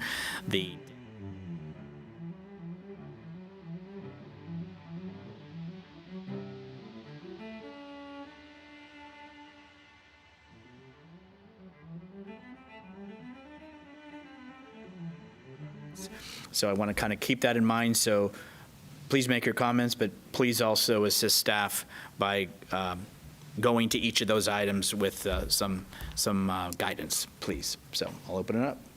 Councilman Medina. Yeah, Mr. Mayor, thank you for that clarification. Topics that were brought up by our public. So okay. Is that fair? No, I think that's I was more than happy to do that, and it'll keep us focused. So why don't we start with the first one, if everybody's okay with that, and that is the parking rate range for on.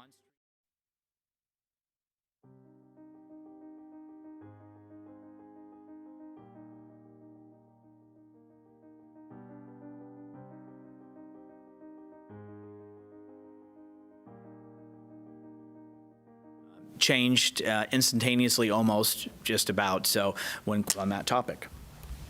Vice Mayor. So, and I don't think anybody there were clear about that.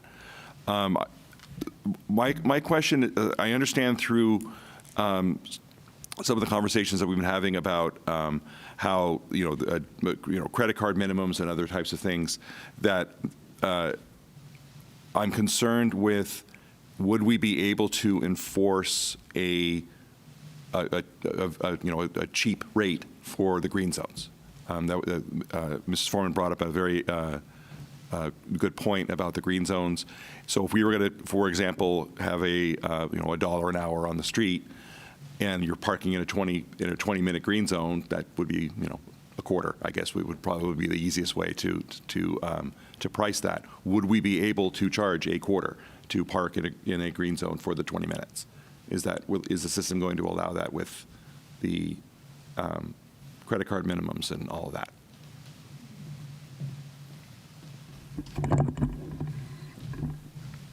This is another really good question, and one that we're not completely settled on the answer for yet. It's become apparent that with some banking changes and things going on at the city, that there may be some transaction fees that we still have to account for. Another reason for the idea of variable pricing, to be able to adjust for the fiscal viability of the program over time. But right now, what exactly those fees will end up being and what minimum rate we would need to set to make sure that doesn't happen is not known. Okay, so that's a TBD. It sounds like, okay. So as far as the initial ranges, is the recommendations here, is the intent at launch to start at the lowest ranges and then work our way from there? Is that what you would expect to do at launch?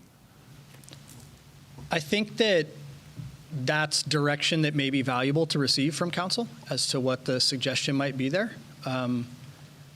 Just as a personal ask, I would say that would be my intention. That why would you start high? I'd kind of rather try to make it as affordable as possible and see how that works out. Yep. But again, that's not solely my decision to make.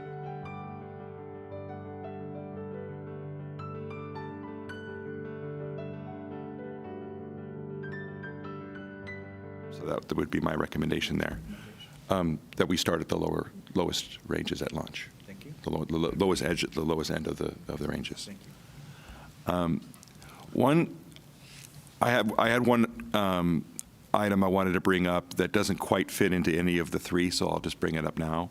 And that has to do with, I know we had a previous discussion on the zones, and we saw those on the map.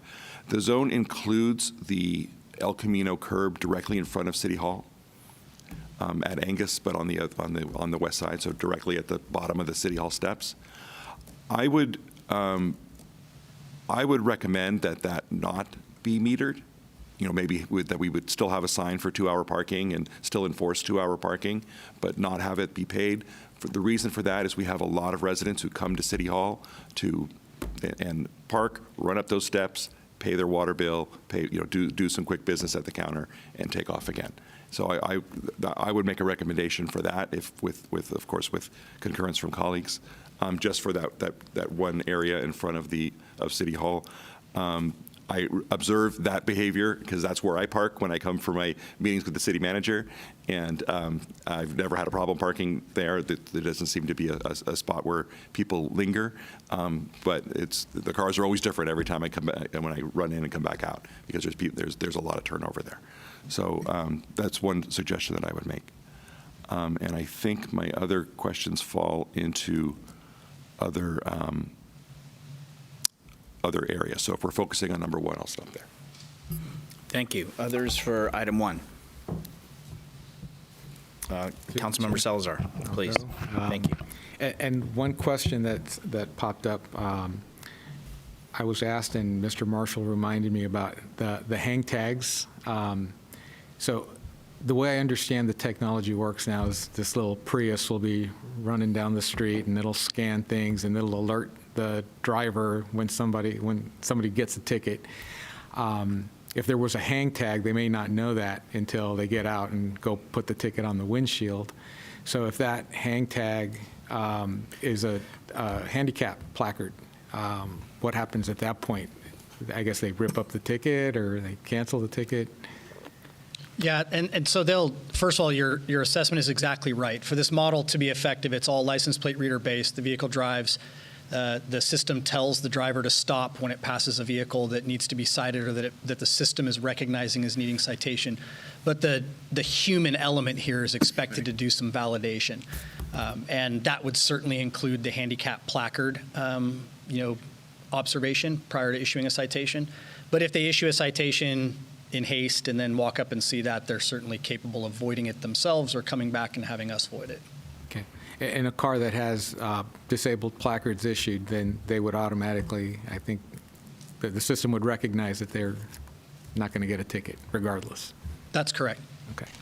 All right. So regarding the rate, so it's interesting because I agree that we should probably start low, but we've also incurred costs already and so we have bills that we need to pay, and our whole model was based upon doing this. And I remember the first time you came before us, you proposed a ramp-up thing, and we said, no, let's not do that because we're counting on that revenue. So let's do the whole thing, make sure that we have a revenue stream before we commit to paying the bills that we've now committed to paying.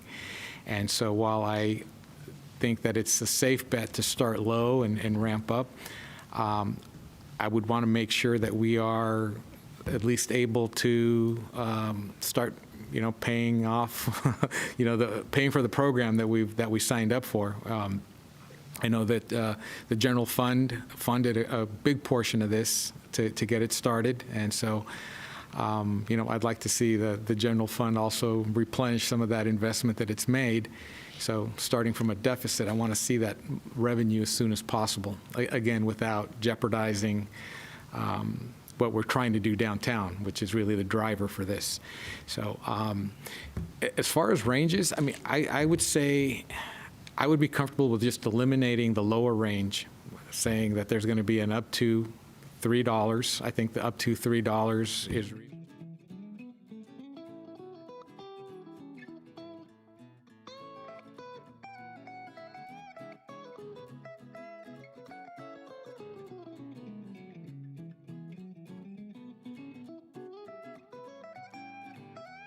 It's worth charging somebody a quarter and then losing it all in fees when you go to process that transaction.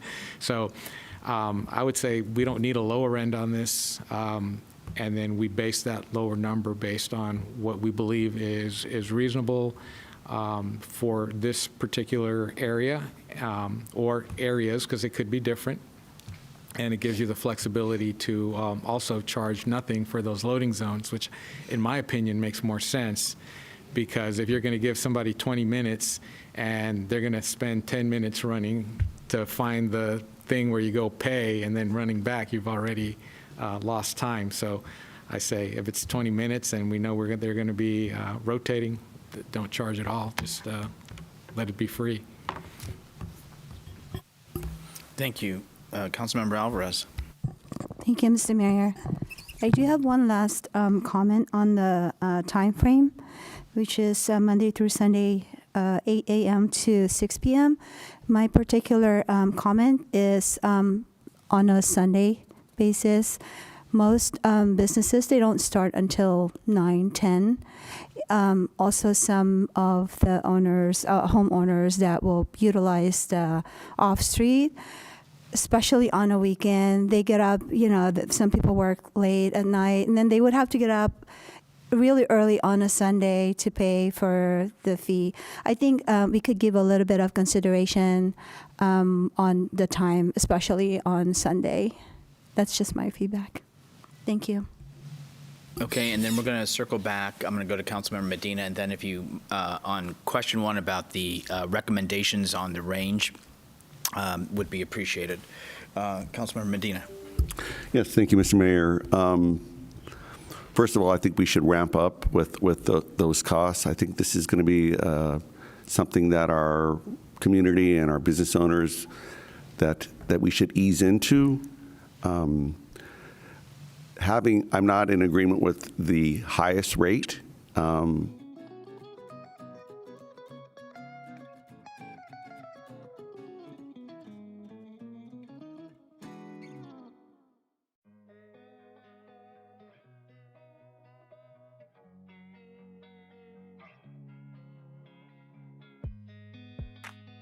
There's something really interesting going on if we're looking at charging for $3 an hour. Burlingame, for instance, charges $1 an hour for the first hour, and they charge $2 an hour for the next hour on street. So I think it would be reasonable to make it, instead of the 3, make it 2. We're gonna hear back, I guess, biannually on a report. I believe that's in the staff report. So at that point, we're really gonna learn as we fly, as we're moving along. And I think we should be taking this cautiously, without shocking the system of our community. Since our vice mayor did bring it up, I think the immediate area in front of City Hall should not have meters.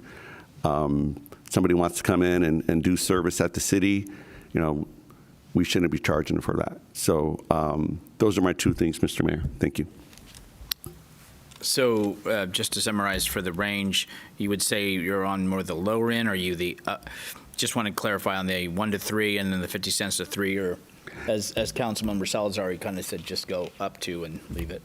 I think I would like to start at the lower limits as specified, and then we see and it's up to the chief at that point, it's working and we're at 65% or whatever it is, that we do start at that level. The street parking, in my opinion, should be higher, than the parking lots. We should be pushing everyone to park in the parking lots instead of taking up that first-time spot, prime spot for on the street. So I would like it to start to have that minimum, but reduce the maximum down to 2. Okay, thank you. Councilmember Alvarez. My suggestion for the minimum meter is, I think it's reasonable for 1 hour, $1 per hour for the on-street rates to start.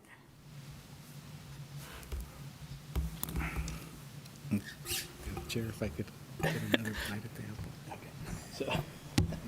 Okay, we're going to allow one nibble at the apple, and then I want to keep the ball rolling here. But Councilmember Salazar. And so it seems like we're kind of all over the place on this, and I haven't heard anything that's really consistent. And so I wanted to make a case for leaving the range large. And I think we heard from some of the merchants that they feel that they've gotten good communication from the chief. They feel they have good rapport with the chief. And so giving him that ability to work with the merchants on adjusting these rates, I think we'd be shooting ourselves in the foot by not giving him as much leniency as possible. And I think we also heard they would prefer to work with the chief than have to come back here and talk to us every time they want to make an adjustment. So I think giving him the flexibility will allow him to make informed decisions about where it should be. And I don't think we should try to micromanage this. Okay, nibble at the apple? Vice Mayor. Well, I mean, yes, I'll keep nibbling, sure. No, I would agree. I would agree. I think giving maximum flexibility makes sense here.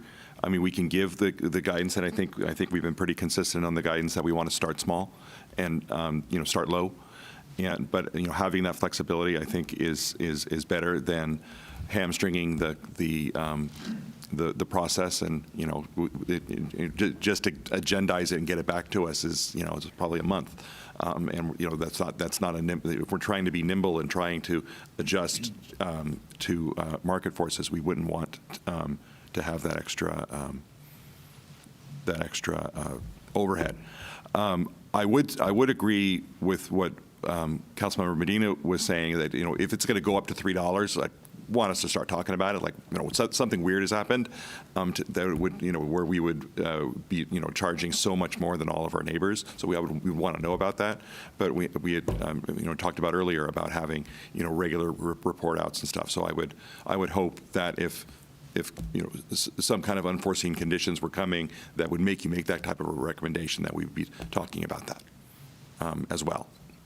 So that would be my thought on that. Okay. Okay, quickly, Mr. Medina, so this other Medina can talk. Sure. Yeah. I'm still convinced of my position on this. To start off, and what we're guessing in 3 months or 6 months, that will be potentially at $3 an hour, and have some of the most expensive parking rates in the county. There's something's not right. Something's really weird. Unless we're going to be so busy. I think that's just too expensive. I think we should be somewhere when we always do our rate studies, we prefer to be somewhat in the middle, whether it's our water rates, our garbage rates.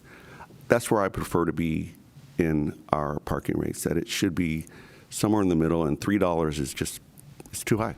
But I hear others here pushing for that, and I'm guessing it's not going to get there. So maybe the point is moot, but why would we have $3 there? But Chief, I trust you then. All right. Thank you. Can I just make a quick clarification? I'm sure you didn't mean it, but it sounded like you were implying that some of us are for charging $3 an hour. No, but nobody here is for that. It's that's the upper end of a range that it's currently unlikely. Correct. Yeah. Just want to make sure. Thank you. Okay, so for me, what I believe is keeping the range. I believe in going to the lower range. I also believe that to have it continually come up to us causes delay.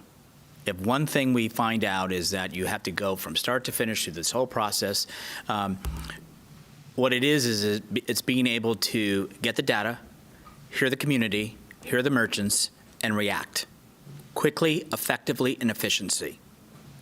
To go through all of this, with all due respect, love that you're here tonight, but we need real time and real action to have it be taken.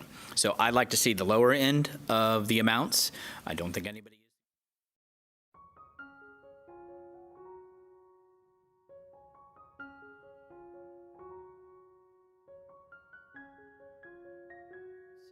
and you have some of the trust and the faith of the folks that are sitting behind you and those that are sitting before you.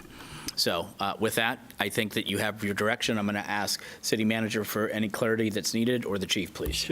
If I can. Mike? I think to echo what Councilmember Salazar said, one of the things that we will come back and we'll do some modeling. And the modeling, obviously, there's variables plugged into modeling, which will show all sorts of returns one way or the other. And I think if the council would give us the latitude to make sure the modeling meets the 85% threshold, but it also returns to the city its own investment. As a reminder to the council, you have put out over $4 million in costs for this system. That's a real investment on behalf of the council, on behalf of the community, on behalf of the downtown. That's real money, and it's money I think we need to be mindful of making sure we recoup our investment as well. So I just want to make sure that the lower end of the rates, we will show the modeling that whatever that lower end looks like, we'll bring it back to you and show it to you, but it may not be the exact number you see here as the lowest end of the rate structure, if that makes sense. It does. Okay. And thank you for that clarity. The CFO is just all smiling in the back, just ready to get to work tomorrow morning. So let's go to item number 2, which was asked. Days.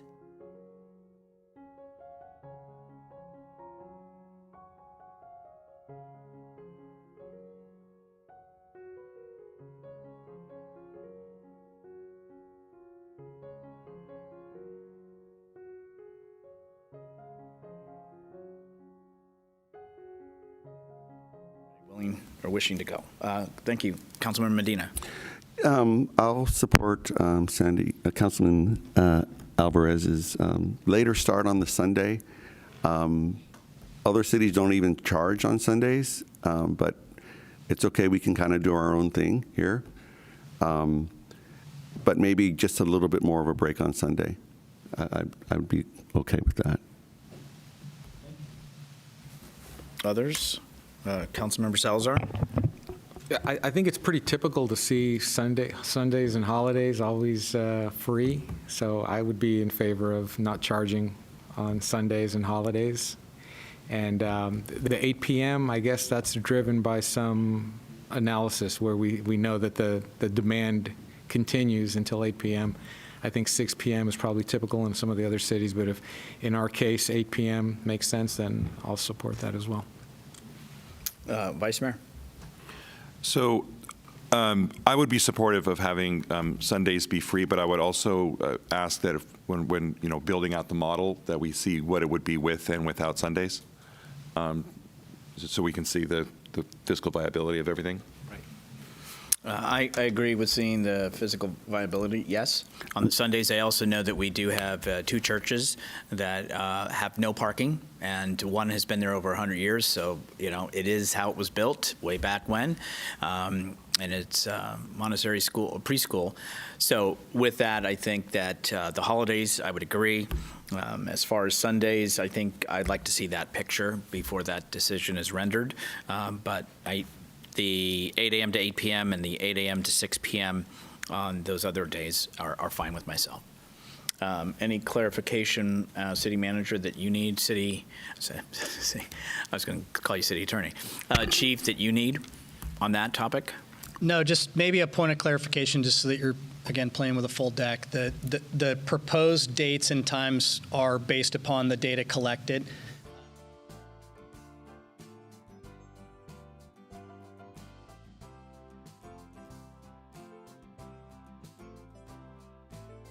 Notably impacted in this area on weekends.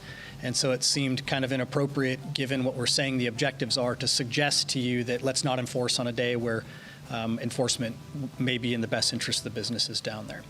The timing, I would only caution you that part of why we tried to take this to as simple as possible is to avoid confusion for people as to when they have to pay and when they don't have to pay.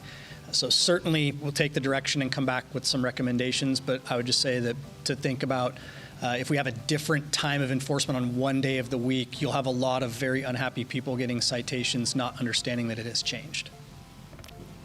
To the chair. Getting some understanding that sometimes when the slide's up, then they're not hearing us clearly. Councilmember Medina. Thank you, Chief. That was going to be my next point about what the parking study told us was that on the weekends it was the worst for parking. And we want people on Sunday to come and shop and come to our downtown and do their business and move on. And if we don't have any fees, and that means if we don't have any fees, we're not having any enforcement, or would we have enforcement on a Sunday with the parking limits, right? Correct. We could still enforce the time parking restrictions, yes, sir. And you've convinced me that having that hour or two, it's probably not really worth it. It's just keeping it consistent. So I would keep the hours as proposed. Okay. I think everybody has enough on that from staff. The last item is item number 3, business owner/employee impact considerations. Recommendation from staff is that there be 2 discounted permits for businesses up to 100% per physical address. And again, looking for guidance from council to staff, please. Vice Mayor, and then Councilmember Salazar. So, I want to go back to the question that we started with earlier, which was how to deal with businesses that have more than 2 total employees, but wouldn't necessarily have that many employees working concurrently. I think the easiest thing for the merchants would be to allow them to register each of those cars, and then be able to. You mentioned the thing that I had already brought up, that enforcement would be difficult, because now if that business has, if the limit was 3 and that business now has 4 cars downtown, there's no way to know who was the 4th one who showed up, and so the way that I would recommend that we would deal with that would be to not cite any of them, but then monitor the data, so that, because we know who all the cars are, we know what business they belong to, and if we see that a particular business has 6 cars showing up at the same time, then we would have to approach that business and talk to them and say, okay, what's the deal, and try to work with it that way, rather than through citations, because I think doing it through citations, you pointed out, it's not going to work. Yeah, it's a viable suggestion. I think maybe when we come back in the next report, I could be much more direct about the possibilities within the system that seem viable in terms of staff time, as to just how far could we go here in terms of transferable permits, and We even talked about having a database where they could enter in a plate at a given time. Like this employee is here right now. The employer enters it in and says that this person should be able to park. They're working right now. But there are pros and cons to all those options. Another potential option would be to open up the application period for these permits and to come back to you with a real number. What are we actually looking at? Because right now there's a ton of speculation. If we open it up with no restriction, I could probably come back to you and say, well, I've received 190 applications for free parking for employees or discounted parking for employees, or I've received 50 or 60, which may very well change the policy direction you might provide. So there are multiple possibilities here.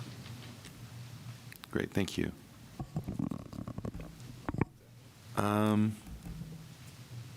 Yeah, I think that's it for me for now. I may nibble again. Councilmember Salazar. I was wondering if for this particular item, we could get feedback from our vendor as to what their system is capable of doing, and just so we know the limitations, and maybe we can design a program around whatever those limitations might be. So if they can accommodate a database of rotating license plates, that'd be great. If it's something they can't support or would be difficult to implement, then we may want to look at something a little bit different. But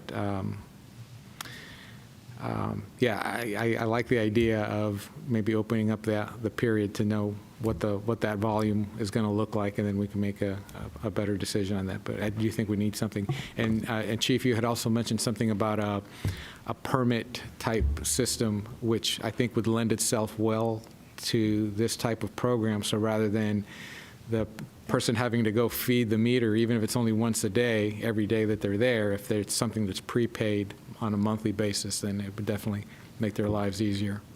And there's some past, like both of my daughters worked in zones where they had to pay in order to park, but the city offered the ability to purchase monthly permits that were notably cheaper than what the typical tourist traffic had to pay for around that business. And so at least made it a little bit more viable for them to go to and from work and know that they had that permit. To answer your first question, definitely can come back with more specifics on the system capabilities.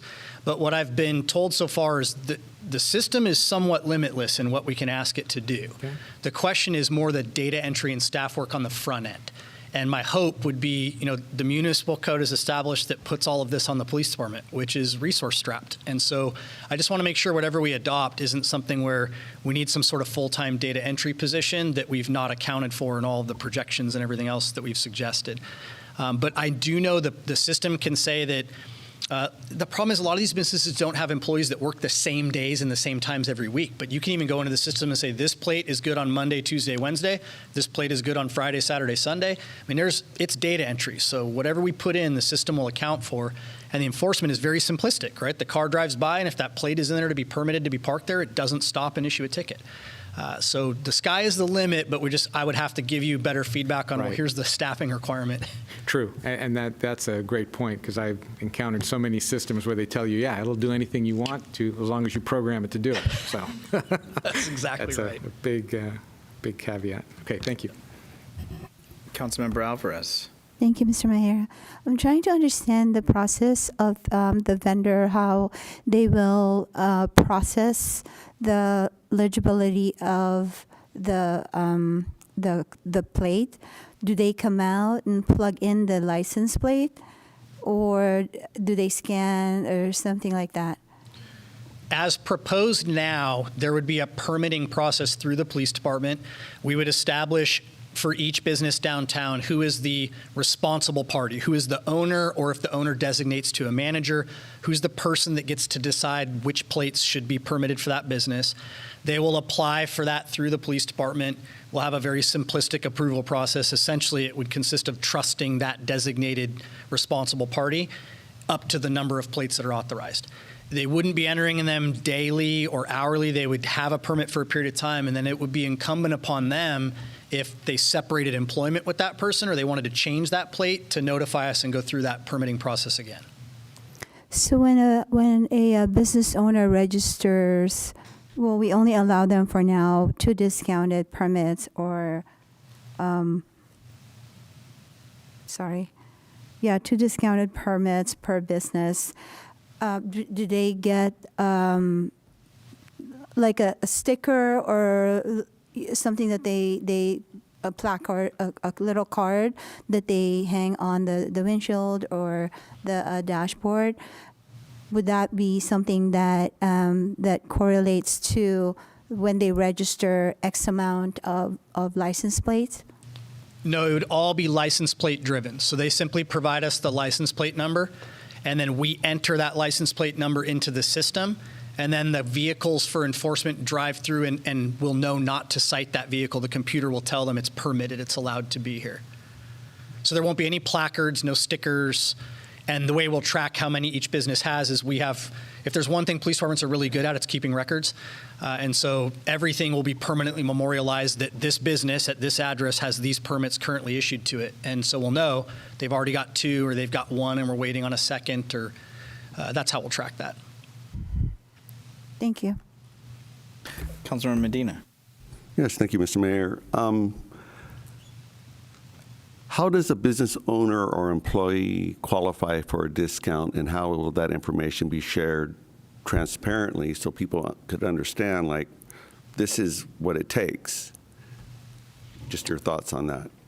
Yeah, so, we have a number of permitting processes that work through the police department. One of them, although it hasn't been leveraged yet, is the residential permit parking program, which we sort of built out in anticipation of having those. So our plan at this point is to essentially follow that process.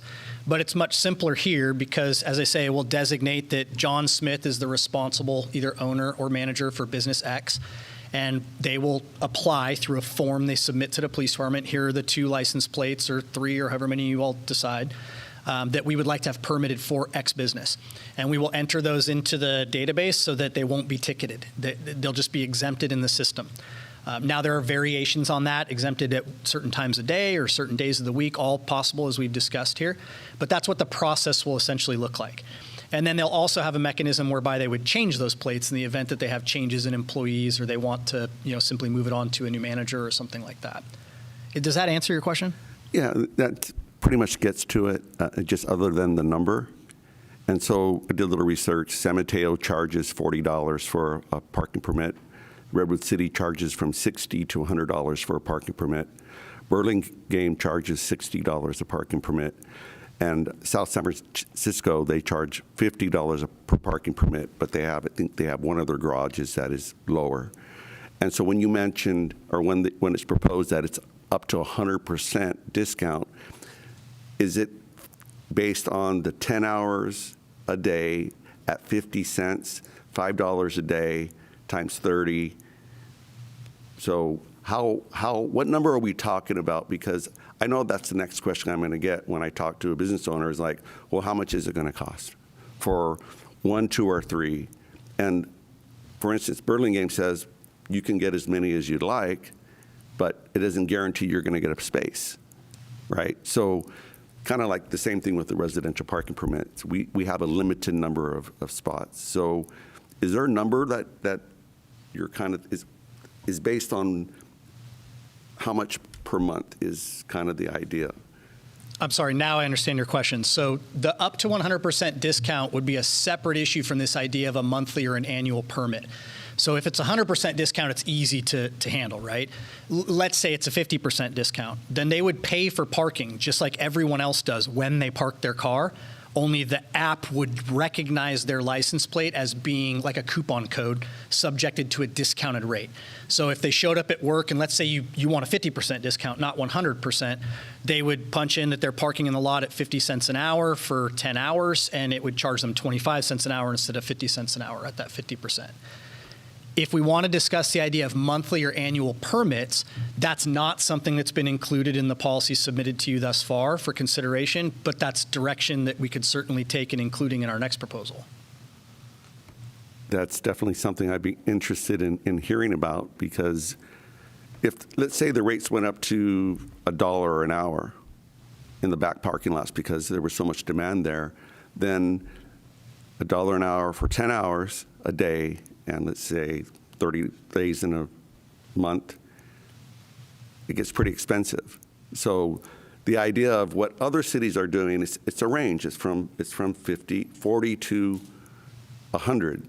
And so that parking permit, it seemed like it would be just easy that it would, hey, you park there you're a one.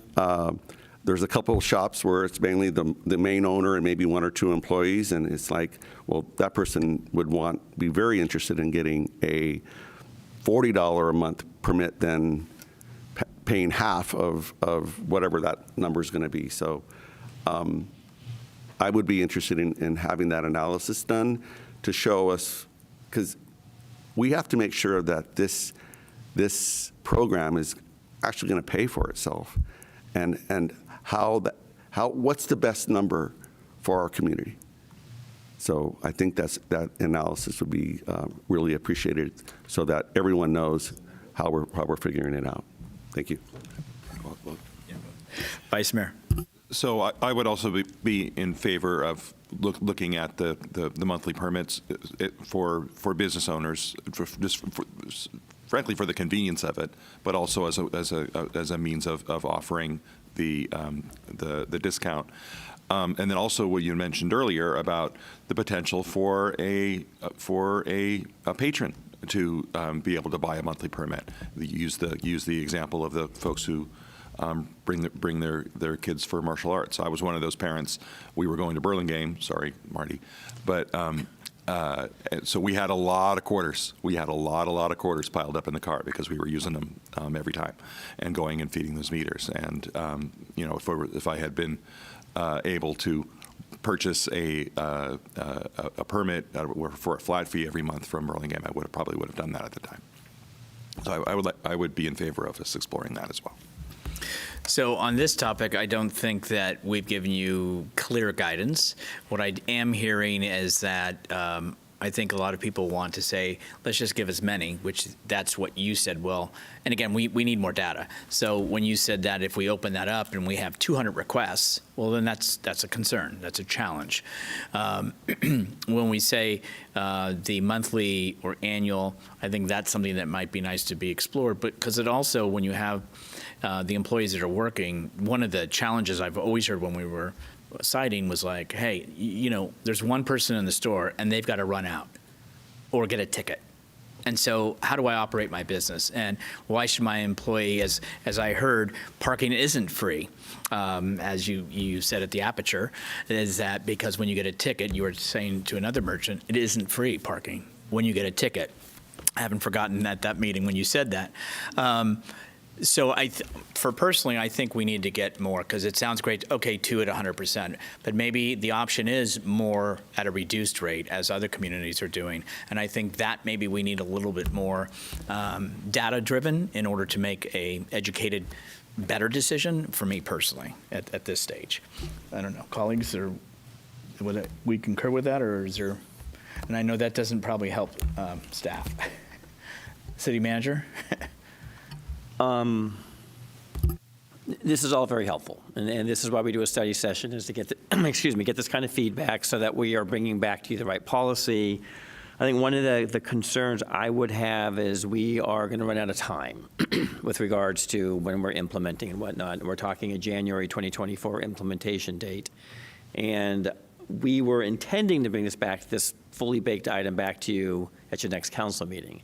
And I have a feeling we may not be able to do that. And I just want to make sure we're not going to run out of time with regards to being able to still turn this around, because it will be in the form of a resolution and an ordinance, which will require an introduction and a second reading, et cetera, et cetera. So it's not pressure on you to make a decision. We were just hoping to receive, and we did get clarity. I want to be clear. Of your 3 policy questions, I think 2 of them we got clarity on. I think this last one really is, what do we do with the employees and how many free and or discounted parking opportunities do we give for them? We can work with what we have. I think I've taken copious notes. I have a feeling the balance of staff has as well. So I think we're off to a good start.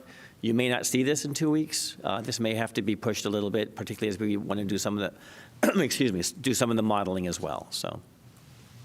And I appreciate you bringing that up. You are correct. We're on a timeline, and I'm not sure of the stipulations, but if we require a special meeting in order to do more work or take action, and that's permissible within the structure, please let us know.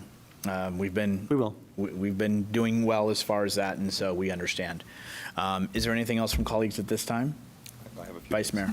So I had brought up the idea of not metering parking on El Camino in front of City Hall. It would still be enforced to still have 2 hours and all that, but just not have meters, or basically have the rate for those spots at the City Hall steps be zero. But I didn't know if we had concurrence on that. So I wanted to ask my colleagues if we have concurrence on that. And I don't know if I know that wasn't part of what you're asking, and is there a concern when it has that 2 hour? Because then therefore is it going by the license plate reader? Would they be able to, they'd still be able to do that? Okay, so is that something, Chief, that you need to have looked into? Is that something you want some guidance from council at this time, or what, or city manager? What are you two?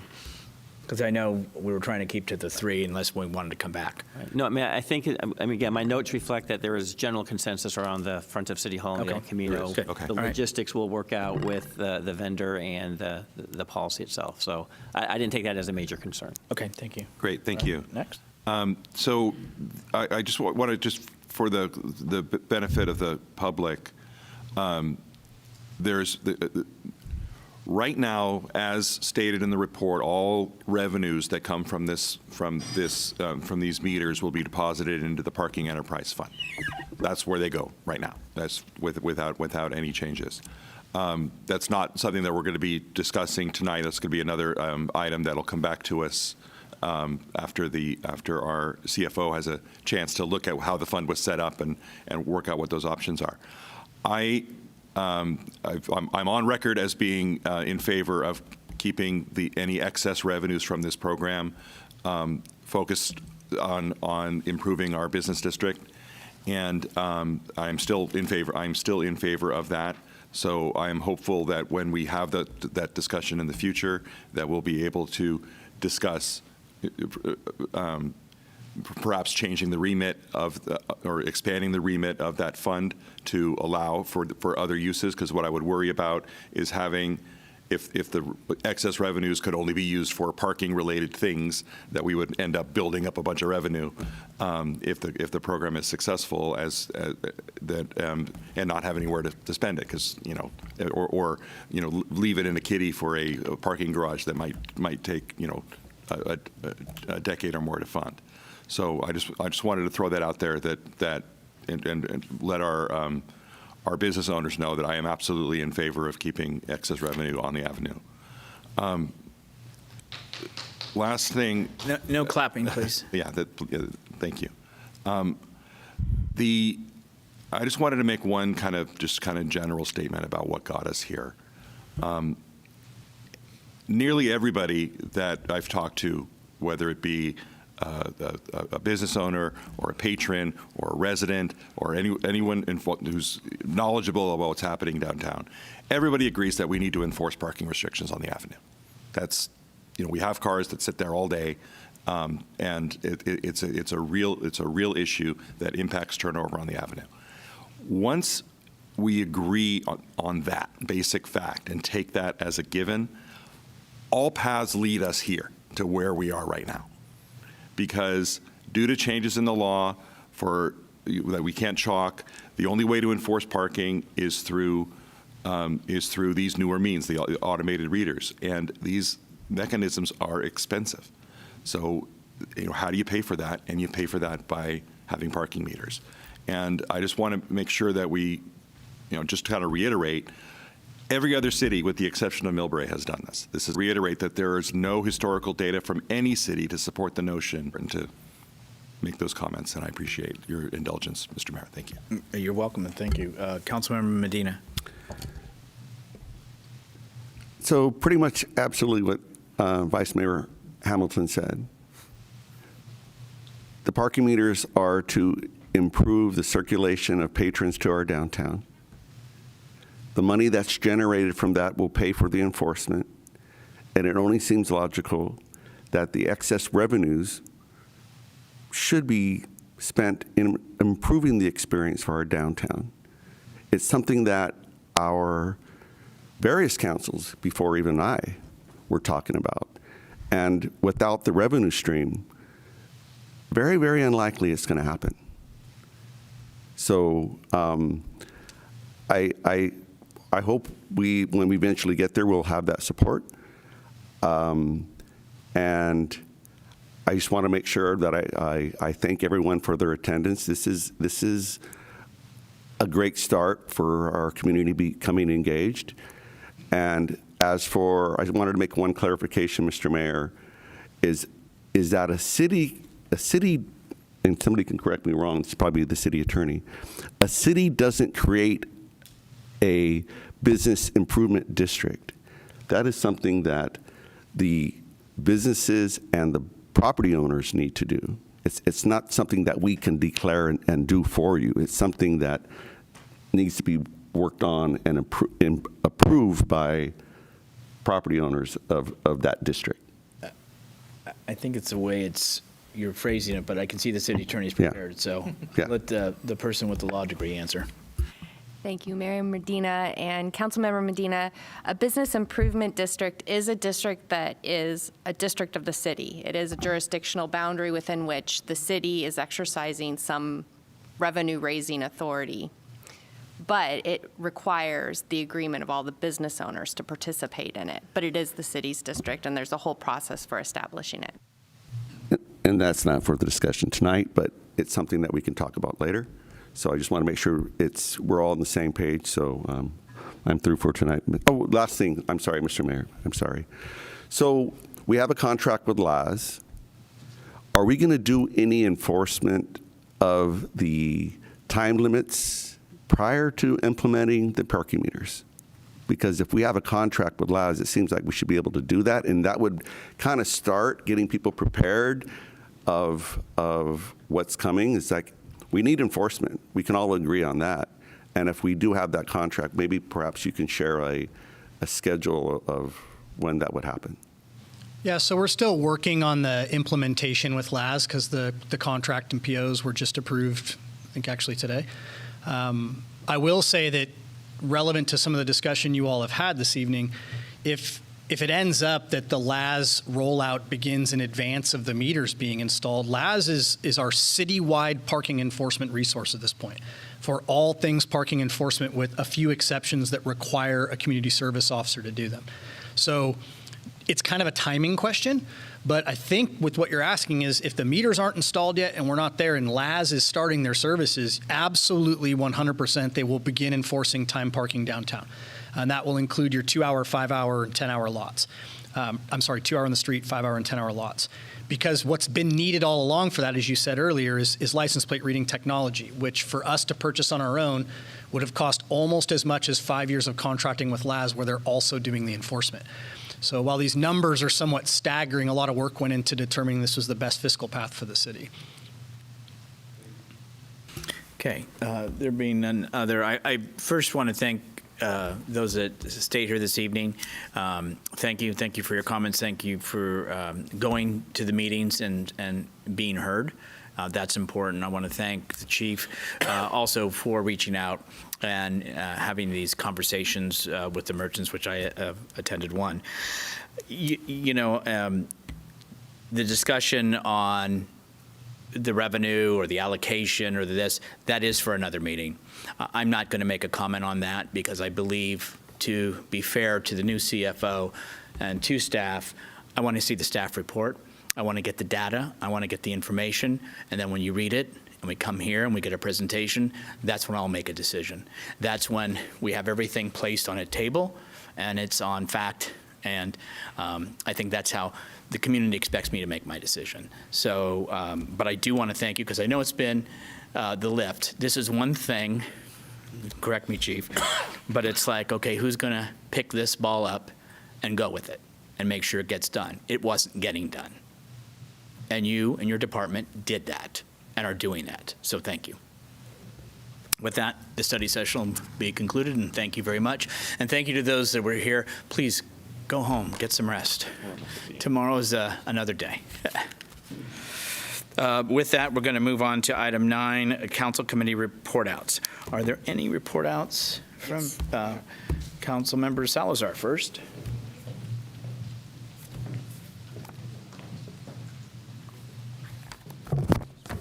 Okay. Mr. Salazar.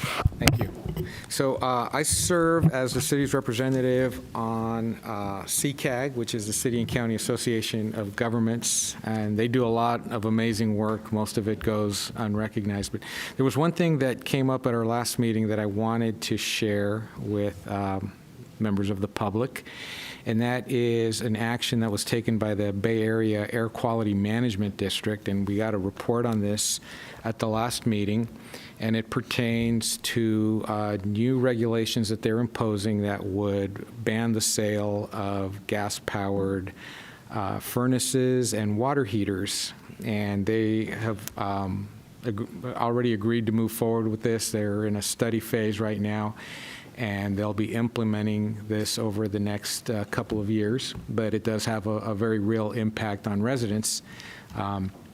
We've adopted REACH goals that, of course, affect new construction, but this would certainly impact existing construction when people come to the point where they need to replace these devices. After 2025, roughly, those gas-powered devices will not be available anymore, and the cost of replacing them with electric could be considerable. And so part of the study that they're doing will address providing rebates and facilitating those things, as well as training local tradespeople in how to make the adjustments. It's all in play, but certainly something that will impact us here in San Bruno with so many ancient homes that we have. So that's it. Thank you. Thank you. Any other committee report else? I'll just do one really quick, and that's the ALS, that's the Advanced Life Support System for the ambulance in the county, where I'm the representative and chair. I've brought this up to colleagues, and I think staff understands. I know the chief does. It's concerning in the sense of the cost that the county is asking for that JPA to recoup, i.e. they feel that they're subsidizing, which means in the next couple of years, they want a few $1 million to come out of various jurisdictions. And I called a special ad hoc committee for the county of that, which we met this morning. I will be going tomorrow morning to, they call it the ROC, but that's at the county, to have a tour of the dispatch facility. What that does is it affects our fire dispatch and for the county, and it's mutual aid. It affects the ambulance, AMR. But what I can tell you is there's also costs going up for our other agencies who have the sheriffs who do the dispatching, or if they have shared services through the sheriff's department. So where it may only affect us in a couple ways, it's affecting other communities. So I've made mention to this, and that means it could cost us upcoming next year and the year after quite a bit that we are not budgeted for, that we are not considering. Tried to set that off, but I am going to do what I can from the capacity, but it is something that you'll be hearing more about and is going to affect the county, and more to come. So with that, any comments from council members? Vice Mayor. So the American Legion monthly pancake breakfast is this coming Saturday at the American Legion Hall on San Mateo Avenue. As always, it is a fundraiser to support our veterans and the American Legion. It's $12 for adults, $6 for children. It's the best breakfast you'll get in town on that day, and I encourage you to come and visit. Thank you. Councilmember Medina. Yes, thank you, Mr. Mayor. Tomorrow at Bel Air Elementary School from the hours of 2 to 4 p.m., the number of residents that are getting groceries there has now increased to a record of 300. We definitely could use some more volunteers. That would please arrive at 1:45. If you can work an hour, fine. 2, even better. If you are in need of food, you can register on the spot. And just wanted to thank everybody in advance for volunteering. It's a really nice thing to do for your community. Thank you. And for myself, there are no others, and so I'll go last. Just really quick, because we're going to end it at a good hour, is a couple things. I met several Taiwanese firefighters that were here visiting. They visited 3 locations that they're leaving tomorrow, I believe. And so I was able to sit with them at the fire station and talk to them. Unfortunately, 3 days ago, they lost 4 firefighters due to an explosion. And so it was offering our condolences, but also listening to them and learning from them for what they've done. And I want to thank the fire department and Battalion Chief Mike Koo for their hospitality, which they were very grateful for. And again, this year we have really tried to have that from the German exchange soccer, from the going to visit of Narita, to starting that program back up after COVID, and then this program with the Taiwanese. I think it's important, and we really learn a lot from each other, and they were very grateful and very appreciative. The other thing is that City Manager and I attended this morning at the San Mateo Union High School District at 9:30 a.m., a meeting that had some mayors and city managers, school board trustees, and the superintendent. Randall called the meeting, and basically it was they called it a partner breakfast with the high school district and elementary school district mayors and city managers. Randall gave an overview as to why we were here and what we can do as partners to have every student graduate and thrive. And he'd like to have coming together twice a year and talking about, he called it a Let's Talk campaign. And this year's theme is intersections and interdependability. What I thought was amazing was to hear his story of how he became here and how high school was very challenging, as it was for me. But he is now the superintendent, and I think this was a great start. What I did encourage and challenged my electeds that were in the room was that to show that spirit was for all of them who have a high school in their community is to go to that high school, to visit their junior high, to visit the elementary or the faculty, as I have done. Thanks to our local San Bruno Park School District. So after that meeting and after a Zoom meeting I had, I did go by Cappuccino High School today because actions speak louder than words, and went to their lunch, sat and talked to students, seeing how our football team is doing, which they're doing good, they tell me, 4-0, and they feel confident about the big game coming up next in November. So I think that was a great thing. I want to thank the city manager for attending with me, and I think it was a great start to other possibilities. With that, I think that is enough for tonight, and we will go ahead. And I want to once again thank and welcome Travis. Welcome to being here. We expect to see you at work tomorrow, and for day 3. And welcome to the team. And again, Chief Ryan, thank you for all the work that you've done. And I want to thank all the team for all the work they do and they continue to do each and every day. And to all those that serve under you and in your departments and divisions, thank them for me and for us. With that, thank you, colleagues, and we will adjourn to the next regular City Council meeting, which will be held on October 10th, 2023 at 7 p.m. Meeting adjourned.